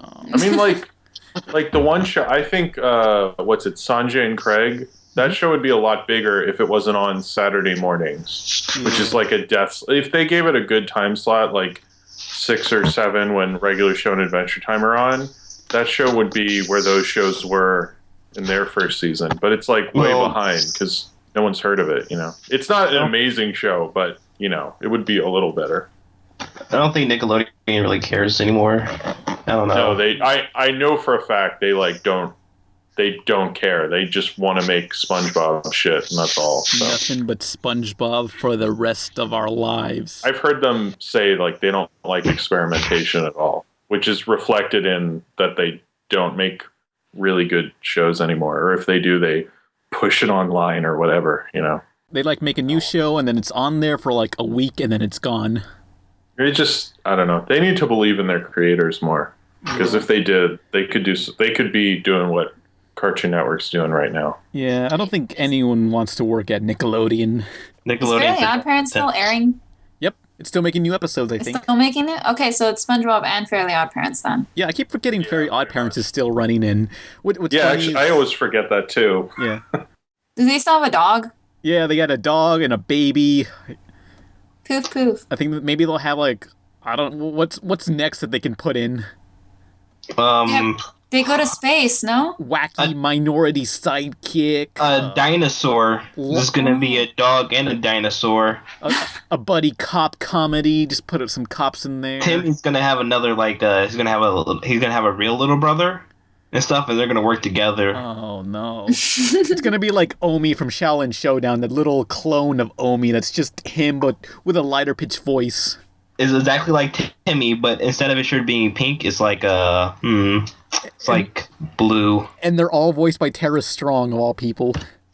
Yeah, they're gonna replace the Ferris and just get to Tara Strong to do it. Yeah. It's less work. It's kind of funny. Like Rugrats added a baby, voiced by Tara Strong. Shaolin Showdown added a miniature Omi, voiced by Tara Strong. Very Odd Parents added a baby, voiced by Tara Strong. So it's like Tara Strong is attached to helping ruining these cartoons. She know what she's doing. She wants to do Teen Titans again. She did this. Her plan is to kill all of the shows so she can do Teen Titans again. Suck it, Pan. Only show. Damn her. Damn all of them. What was the question that we... I didn't even get the answer. It was about, like, does animation have a future online? Yeah, I think so. Like, everything's switching online. It's more convenience. And I have a feeling, like, there's going to be, like, a million... It's going to be hard to find it because there's going to be, like, a million Minecraft cartoons and a million... You know, those type of cartoons. Yeah. So probably going to be harder to find for a while. It's going to be an oversaturation. That's what I am predicting. I'm going to give it like 10 years, then Minecraft will stop being popular. We have to have the kids grow up. Oh. Yeah. Oh, that's a horrible future now that I think of it. Minecraft cartoons everywhere, and they're all have like dubstep intros. Oh. Hello, welcome to Minecraft Pokemon. Crap. So let's go into the next question. Apocalypse High says, what advice can you give for learning how to draw in other art styles? We already did this. No, we didn't. I swear, we answer the same questions every... Oh, no, I'm fairly sure we'd never answer this, but if you want to try drawing in other art styles, like, let's say you want to make a character in another art style, just look at all the background characters and main characters and try to sample stuff, like, let's say your character has, like, a hat. Find another existing character that has a hat and draw it in that style, so you're just sampling stuff and making it all match. Just do some research on the art stuff. Sometimes they have like things online about how to draw in that particular style. So just look it up. Look up the model sheets and look at how they draw their fingers or like the body posture and stuff like that. Yeah. Just try to follow their way and try to skew it a little bit so that it still matches and try to fit within their color scheme. Yeah. Jeshira, you got any advice?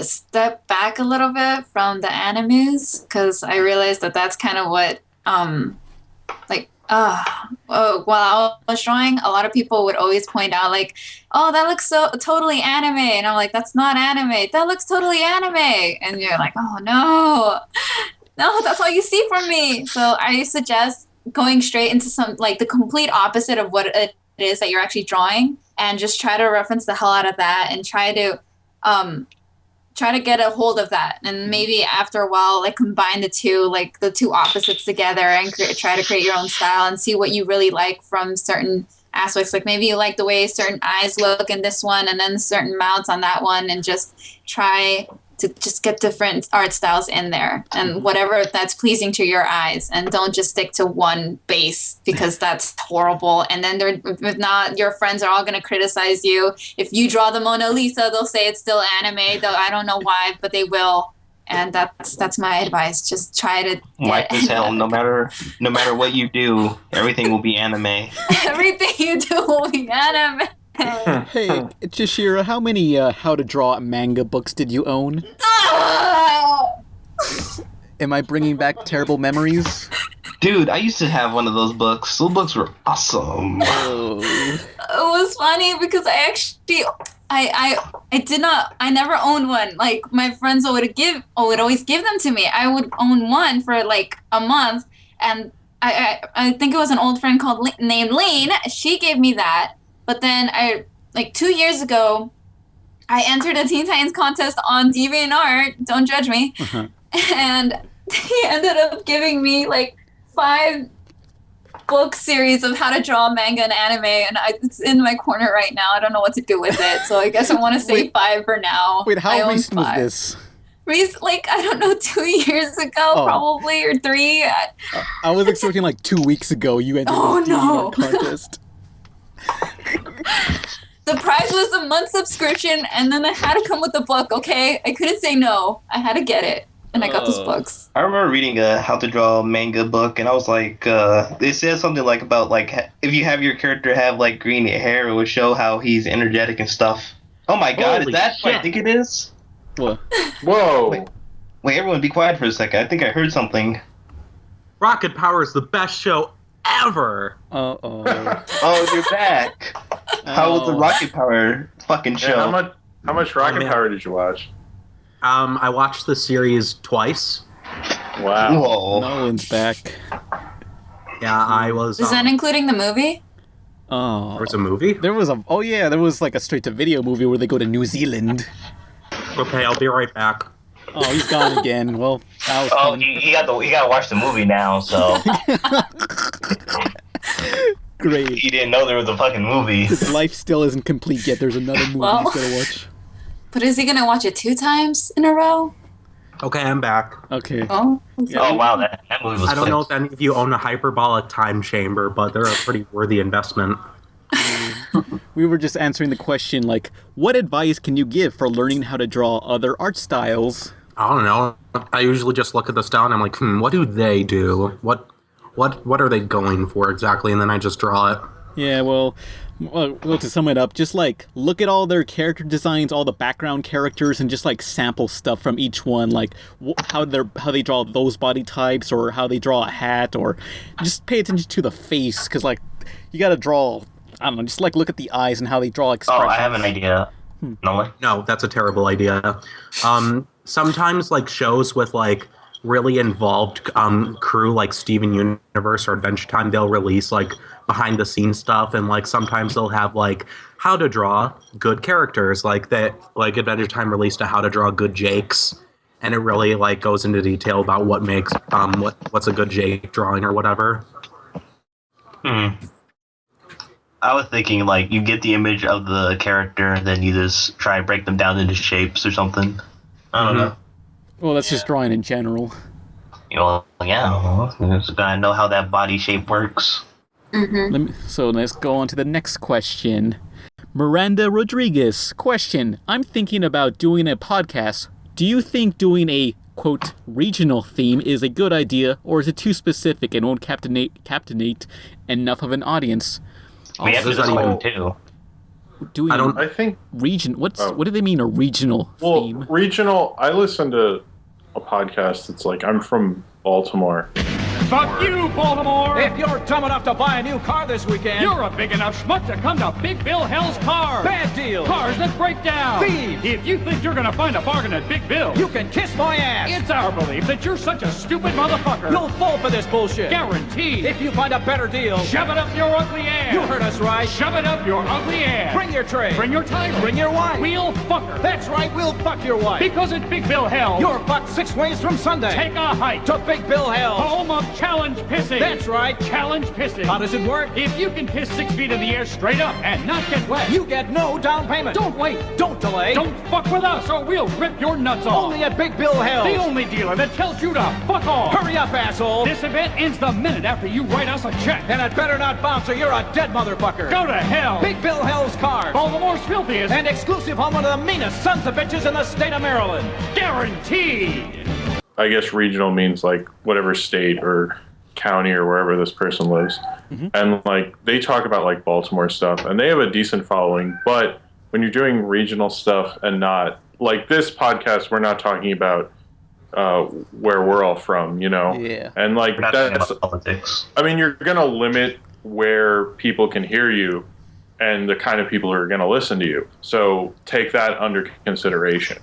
Because if you're talking about like animation, anyone in the world can listen to that. But if you're talking about a specific region, you've automatically limited yourself. So if you like that, then that's cool. But if you, when I said that, realize that that's going to hurt you, then maybe not. But then you also know where you can advertise. You can put up stickers, you know, at the town center that everyone goes. I don't know how regional this is. I'm being generic, you know, very general. I think what she should do is like talk about her stuff, but like make like if there's anything that's specific to that place, like explain to a person, explain to the audience what that place is like to someone who's never been there. Kind of like when I say something about an animated film and I had to explain what animated film that is. Don't just assume your audience knows everything you know. I mean, that's a good point, yeah. Even still, though, it's like you're completely limited to, like, you know how, like, it's kind of like when you're the narrator of a story, you have total control of what information is, you know, given to the listener? It's kind of like that. Like, their information will be just as limited as yours, so even then, it's still like you're not getting the complete, like, understanding of the region. What I'd say is, like, I think regional would probably be better if you're, like, on a radio podcast or something. Or, like, something like that. Because, you know, radios are more generally listened to in a certain area because of the broadcasting range. Yeah. But, like, I'm not saying it's totally impossible to do a regional internet podcast, but, like, yeah, you'll be very restricted and you'll... I mean, there's still people who do them who are very popular, but you're not going to be very popular outside of that. So, yeah. Yeah. You know. And I think maybe it depends on what topics you want to actually discuss. Because, like, if it is something as general as, like, animation or cartoons or something, that's just that anybody can talk about that. Why is it more specific to your location and rather than everyone else? Yeah. Yeah. I mean, that's why is this person asking this on this podcast? Are they... I swear we got the same question about something to do with a podcast. No, it's just how to do a podcast, I thought. But yeah, in general, just like when you're explaining something, explain it to someone, like pretend you're explaining it to either a group of kids or your parents, where they're like, I always hate when I click on a video and it's like, here are my thoughts on this situation that happened recently, and it's like, wait, what situation that happened recently? Fill me in, because like, that's gonna be someone's first video that they're clicking on or something. So at least give someone some backstory on what it is that you're talking about. Yep. I don't know. I remember a long time ago, I was following this guy who talked about Sonic the Hedgehog a lot, and Franchise Toms? Huh? Never mind. Oh, well, he was just talking about Sonic the Hedgehog a lot, and he just uploaded a Skype podcast where he was mad that someone didn't pick him for this fan dub. And I was like, what are they talking about? They don't explain what they're talking about. They're just arguing over something about a fan dub. And that is pretty funny. At least give people some context. Don't just like talk about something, because this is going to be someone's first video to the topic that they're talking about. But I checked up on that person now after years later, and I don't know, he's still playing Sonic, and he has like a fedora and a beard and everything. He went to the negative zone. It's like, damn. This is... I don't know. It sounds like he's living the life. He's awesome right there. Fedora, playing Sonic. Man, I wish I had life that figured out as that guy. I can feel the grease coming out of that guy's monitor. Ugh. Oh yeah, and the second question of this by this person. Also, how did you approach Ken and Nolan to do the podcast? I'm thinking about inviting my friends, but I don't know how to prepare. I don't know how prepared I have to be already. Great video, by the way. Nerd. Basically, I just like said, hey, Ken, Nolan, you want to be on a podcast? Let's do this. And that's what happened. Basically. Yep. Because typically when I make these videos, those reviews and stuff, I release them 2 weeks separate. Some guy at Frederator said, put something in between those weeks. So it's like, hey, make a podcast. They're very fast to do. And that's what happened. But originally, like, the guy suggested, hey, let me get you in contact with this animator. He did what's this guy's name? He did Tome. He has like this Zelda icon. Christopher? Apparently he rejected it, so now I had to deal with Ken and Nolan. Wait, what? What happened? Originally that guy was supposed to be chosen because the Frederator guy said, hey, get this guy on. And apparently he didn't want to do it, so that's why you guys are here. Okay. Yeah, but yeah, just, I don't know. Just have an outline of what you're going to talk about and talk about it. So if you want, I don't know. Do practice ones, you know. You don't have to release them, but just like mess around and, you know, try people out, because you might have a friend who like Nolan and Ken talk and all that stuff, but like, what if one of your friends is like really funny at a party, but like you bring them on your podcast and they're like, you know, Silent Bob or something, you know. I'm going to speak from experience here. Me and another friend of mine tried doing a podcast, and it sucked really hard. And the reason it sucked really hard was because we picked a topic we didn't really know much about. And also we were trying way too hard to be funny and just You were a bunch of fucking neo-Nazi monsters and needed to be eradicated from this earth. We weren't that bad. Yes, you are. No. But yeah, we were trying too hard to be edgy and offensive, and like if you force something, it's gonna come out contrived. People are gonna be like, oh my god, you're a fucking loser, and just leave and not listen to it again. So what I'm saying is, don't try too hard to be funny or edgy or cool or whatever. Yeah, you're gonna even try hard. The end. I mean, also, even don't send me questions trying to be funny. Even when like they do like have Jimmy Fallon or any of those late night hosts, they do like 20 or 30 test shows. So I don't know. Just like work it out. Like try to develop it so that when you do it, you're so comfortable it's like second nature. Although we never rehearse at all. We just say, hey, want to be on a podcast? Let's go. Well, this is like our fourth take. So. Of this episode. One, because Pam forgot to record the last takes. Like a dumb fuck. Yeah. We've been doing this this is a 12-hour recording session. We just sound really relaxed. Yeah, I'm seeing the sun up right now. God damn. Okay, here's a fun question. Question for the podcast by Dadrick Cometa. He says, so what are your guys' opinion on Corpse Party? I don't know what that is. And 2, what is the grossest thing you've come across on the internet? Corpse Party. Bullshit. What's it's that? It's some anime adventure game where it's school. I thought that would be like guy who did a playthrough of Mad Father. I thought that would be like I thought Corpse Party would be like an actual party of corpses in a snuff house. It kind of is. This is a school where a whole bunch of teens are fucking dead, and like they keep getting killed, and it's brutal. Boring. But yeah, what's the most disturbing thing you've seen on the internet? Oh, there's this band called the JIZZ Whalers. Not again. Yeah. It's gross. You're really stuck on this topic. Oh, stuck on this topic. You just did it too. Uh-oh. Oh, Nolan doesn't know about jizz music. Yeah, we were talking about JIZZ music by George Lucas. I know that Star Wars jizz music. Oh yeah, we were talking about JIZZ the other day. JIZZ the other day. Yeah, we gotta tell more people about the JIZZ. There should be a podcast just about jizz, and we should get a jizz expert on, and maybe a couple of jizz hipsters, because I'm kind of like an entry-level jizz expert, so I don't know much about it. Oh, I'm deep into jizz. You could say I'm like elbows deep in jizz. Is how much jizz I listen to. Yeah, I've only had a sample of jizz. I never like went full for it. You had just a little taste of jizz, and you're like, I don't know, it's not for me. I don't know. I don't want to be like one of those people who has to like shove jizz down people's throat. Like, hey, listen to this, and just like, come on, I don't want to listen to that. I never put my ear close enough to the source of the jizz to like really get a full like grasp of it, you know, just to get. Well, when you get really into jizz and really swallow its full effect, then you really get into it. Yeah, you know. Oh God. One of the most disturbing things I saw, I followed this blog called I forget what it's called, Land of what the fuck, I think, Land of WTF. And like sometimes they would reblog snuff gifs or something. What the fuck? Yeah, and not like human snuff, like animal snuff. That's still pretty horrible. Yeah, I know. But like I won't describe it, but it was a really messed up like gif of like a turtle eating a mouse. It was horrible. Damn. Oh, I remember, like, on Twitter, someone linked, like, this video, and I was like, oh, what's this? And it was, like, a bamboo eating, like, a animal alive. What? No, it was that monkey with the red ass. Uh-huh.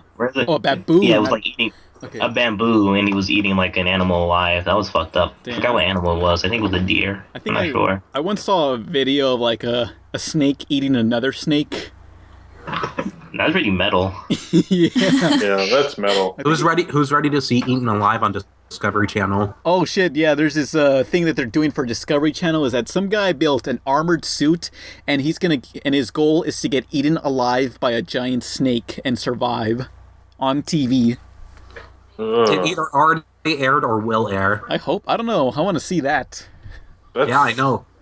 Fur affinity fetish art airing on TV. Yeah. Yes. Yeah. What other disturbing things have you seen? I think just through people.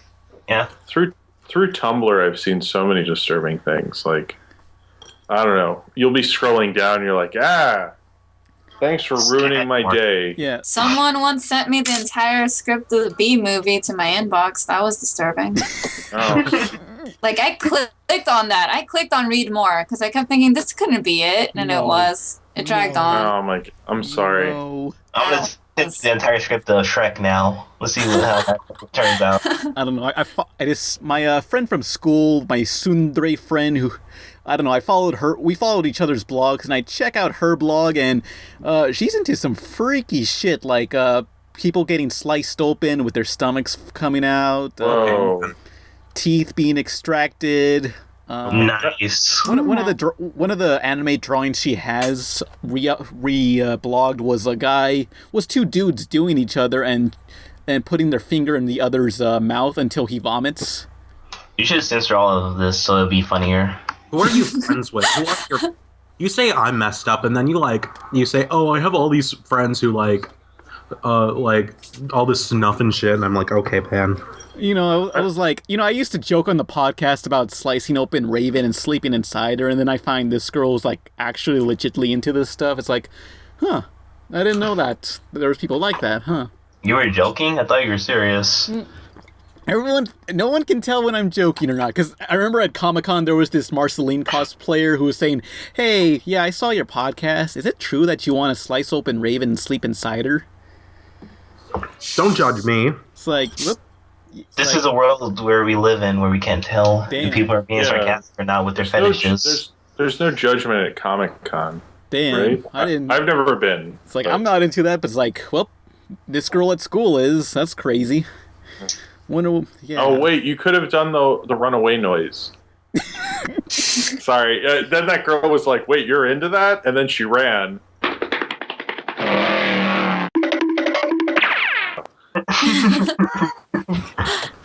Damn, yeah. There's some crazy stuff on the internet. Yeah, I won't say what else I saw on her blog, but it's like, well, I mean, once I hit there, I was like, okay, I'm not going any further, because I went through like 30 pages of crazy stuff. Oh man, you gotta lick me. I love being disturbed. And then eventually I reached a breaking point where it's like, okay, this is enough, I'm out. No, then basically it's all American Horror Story then. Like, no, like, have you ever seen American Horror Story? No, I've seen American Horror Story. It's about horrors. That's good. Sorry. No, but American Horror Story, it's from the creators of Glee, I think. Okay. I know that sounds, I know. What an impression. But, that, it sounds similar to what they do. Like, most of the American Horror Story episodes are basically them torturing people. Mm-hmm. So it's like slicing people in half and drowning a little person, and I don't know, it's just not crazy. Yeah. It sounds to me like American Horror Story. This is a great conversation. It's just all disturbing. There's a really disturbing movie, Cannibal Holocaust. Oh yeah. That you didn't you reblog when I reviewed that or something? Yeah, explain Cannibal Holocaust for those who have not seen it. Well, okay, Cannibal Holocaust is incredibly disturbing, and you have to watch like these people basically get ripped apart and eaten by cannibals.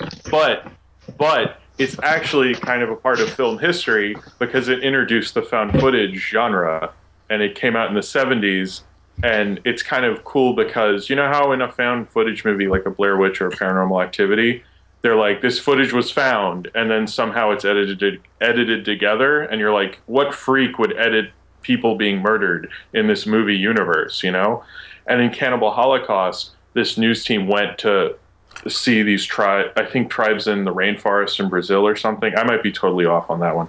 But they have these footage of these people being murdered that they got back, and you see these people debating, like, why should we release this? Like, this is disturbing and awful. So it's actually, like, intellectually a lot deeper than those movies, but it's also like incredibly gruesome and horrific and way worse than any other found footage movie. So, I mean, you will not be able to look at your own body without vomiting for a couple days, but it's a pretty good movie despite that.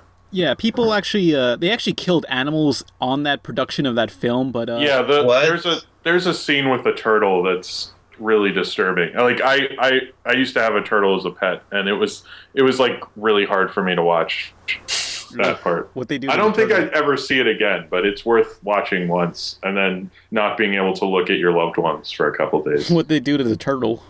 They rip its shell open. Oh. And just like cut it up. I mean, there are worse things I could talk about in that movie, but if you're into movies and horror film, it's like a classic. Like you have to see it, but it'll mess you up. Yeah, because you're not coming out of that one without going to therapy. Also, the actors like went under contract saying that they cannot appear in another film for a year just to hit the idea that they really did die during production. Yeah, the whole idea. The government, I think it was Italian or a different, some European country where they made it, and the government stepped in, and this isn't a joke, and made them reveal if those people were alive or not. And so the Blair Witch seriously tried to rip off the whole advertising campaign that these people had been killed. And so when Blair Witch came out, people actually thought that was footage of people being murdered, mostly because those people were stupid. But but they really believed that when the Blair Witch came out. So they basically wholesale ripped off the idea of you're actually watching people being murdered. Whereas the other ones are just obvious fantasies, you know? Yeah, but Blair Witch's ending sucked, so... Everything about Blair Witch sucked. I like Blair Witch. I like the first Blair Witch. The first 3/4 were good, and then the last part was, like, really disappointing, because when I was younger, I wasn't allowed to watch nearly as many movies as I am now, obviously, because I'm 19 and shit. But like, my sister watched it and she was like, "Oh my god, the ending was so scary." So it's like that kind of hype like sits in the back of your mind for years and years and years and years and years. Yeah. And then when you're like, "Oh hey, I have it on Netflix. I can finally watch this." Oh. So you do, and then you watch it, and it's like, "Oh, wow." Actually, that kind of ruined the Blair Witch because I got to see it before it was released like limited, and then it went wide. And I saw it like in an early thing, and I remember thinking like, "Wow, this is such a cool movie," but I never thought it would be the huge hit it was. And then afterwards, it was hard to, because people were, before you see it, when people are like, "Oh, this is the scariest thing to come out in years," people are seeing it with their arms crossed. And I mean, it's kind of like what's happening to like something like Frozen now, where it's not it's like people have such a shitty attitude going into it that there's no way they're gonna like it, you know. So yeah. People, you know, but I like it, but it's I don't know. I think those people who have like a lot of, you know, bile and hatred towards Frozen just really need. Well, everyone Let it go. Oh my god. I already made that comic a few years ago. Like all the people who don't like Frozen, Nah, I say let it die. Let it die, let it die. Let it shrivel up and... Come on, who's with me, huh? all the people who don't like Frozen keep saying like, "Well, it's not as good as The Lion King," and I always look at them like, okay, no one was saying that one. To be fair, in the commercials they said the best film since The Lion King by some critic. Okay. Oh. Okay. Well, okay. If you're trying to push your movie and make money, and like a critic said that, would you not use it? Yes or no? I guess. Yeah, you would. But I remember exactly. And people I've are like, seen so many people fucking selling out and shit. And it's like, what the fuck do you expect? I mean, like, just have the next movie just say, "Yeah, better than that shit you watch. Fuck you. Watch it, bitch." That's all it says. They should just be like, "It's way better than Home on the Range," and then no one will be disappointed by that. Everyone's be like, "Oh yeah, well, so is getting punched in the balls is better than Home on the Range." Yeah. And then people say, "There's not enough world building," and it's like, what fairy tale has like actual world building? None of them. You know what? That was my problem with Home on the Range. Is not enough world building and Home on the Range. There should have been... Home on the Range. Oh, I wish they really established how the cows could talk. Hey, exactly. That was bugging me the whole time. Home on the Range killed Disney animation. I actually thought for a long time that movie was literally called Bust-a-Moo. Oh, fuck. Because the poster, look at the poster, really big it says Bust-a-Moo, and then really small it says Home on the Range. Oh. So I thought this movie's called Bust-a-Moo, and then I found out that's not true. It's not called Bust-a-Moo, but it should have been. That was a mistake. What? Nothing could save that movie. Sorry, I went too far on my Home on the Range conspiracy. Damn, Bust-a-Moo. Home on the Range. Yeah, but Home on the Range was the movie that bombed so hard that Disney said, "Okay, no more 2D animated films. We're going all CG." It's literally, they brought it to the slaughterhouse. Oh. Ouch. Without Hey, was Back at the Barnyard more profitable than that? Nickelodeon? I think so. Nickelodeon's a cow movie. Did you think like Disney saw? I think Disney saw like Back to the Barnyard, like, "Oh shit, we have to beat this." Crap! It was like Ants versus Bugs Life, Shark Tale versus Nemo, Tupac versus Biggie. I don't think Shark Tale versus Nemo was a real thing. I think it was... Back to the Barnyard and Home on the Range is kind of like when like two school kids, like one of them's like, "Hey, if you give me your nerds, I'll be your friend." And then one of the kids is like, "Okay." So he gives them the nerds and he's like, "Oh, you're an idiot." And then they like start beating up each other because like somebody lost their nerds. I don't see how that's related. It's just really pathetic and makes it you want to laugh at them, basically. Okay, well, what happens is, like, there are spies that work in each other's company, because I know someone came out saying that Ants was made because they heard that Pixar was making an Ants movie with Bugs Life, and DreamWorks tried to one-up them. What a bunch of fucking losers. Let's go into the final question. It's Nick Kurija. question. If you could have an item from a specific cartoon in real life, what would it be? Oh God, don't make me pick. Like any object or vehicle or whatever, because what I really wanted was the Reptar wagon from the Rugrats movie. I want the coat from Akira. The cup? Coat, the thing that he wears. Oh, the coat. Yeah. See, I would want the motorcycle that Kaneda. Was it Kaneda? Oh, yeah, let me change mine. I want the motorcycle. You could get a cosplayer to make the jacket for you, but getting the motorcycle. I changed my mind. I made a mistake. I want the No, you have to. You have to stick with it. You can have the jacket. I want the brain tumor that they have. Jesus Christmas. I want the motorcycle, and I want the awesome soundtrack to blast through speakers on the motorcycle while I drive around Tokyo. Okay. Well, I think I would want the motorcycle until eventually someone's going to steal that. Some weeaboo's going to take it away. No, because I want to add another thing. I want the gun, the awesome laser gun thing, too. So they're not going to fuck with me. What are you going to do? Good luck having a fucking laser gun without the government stepping in.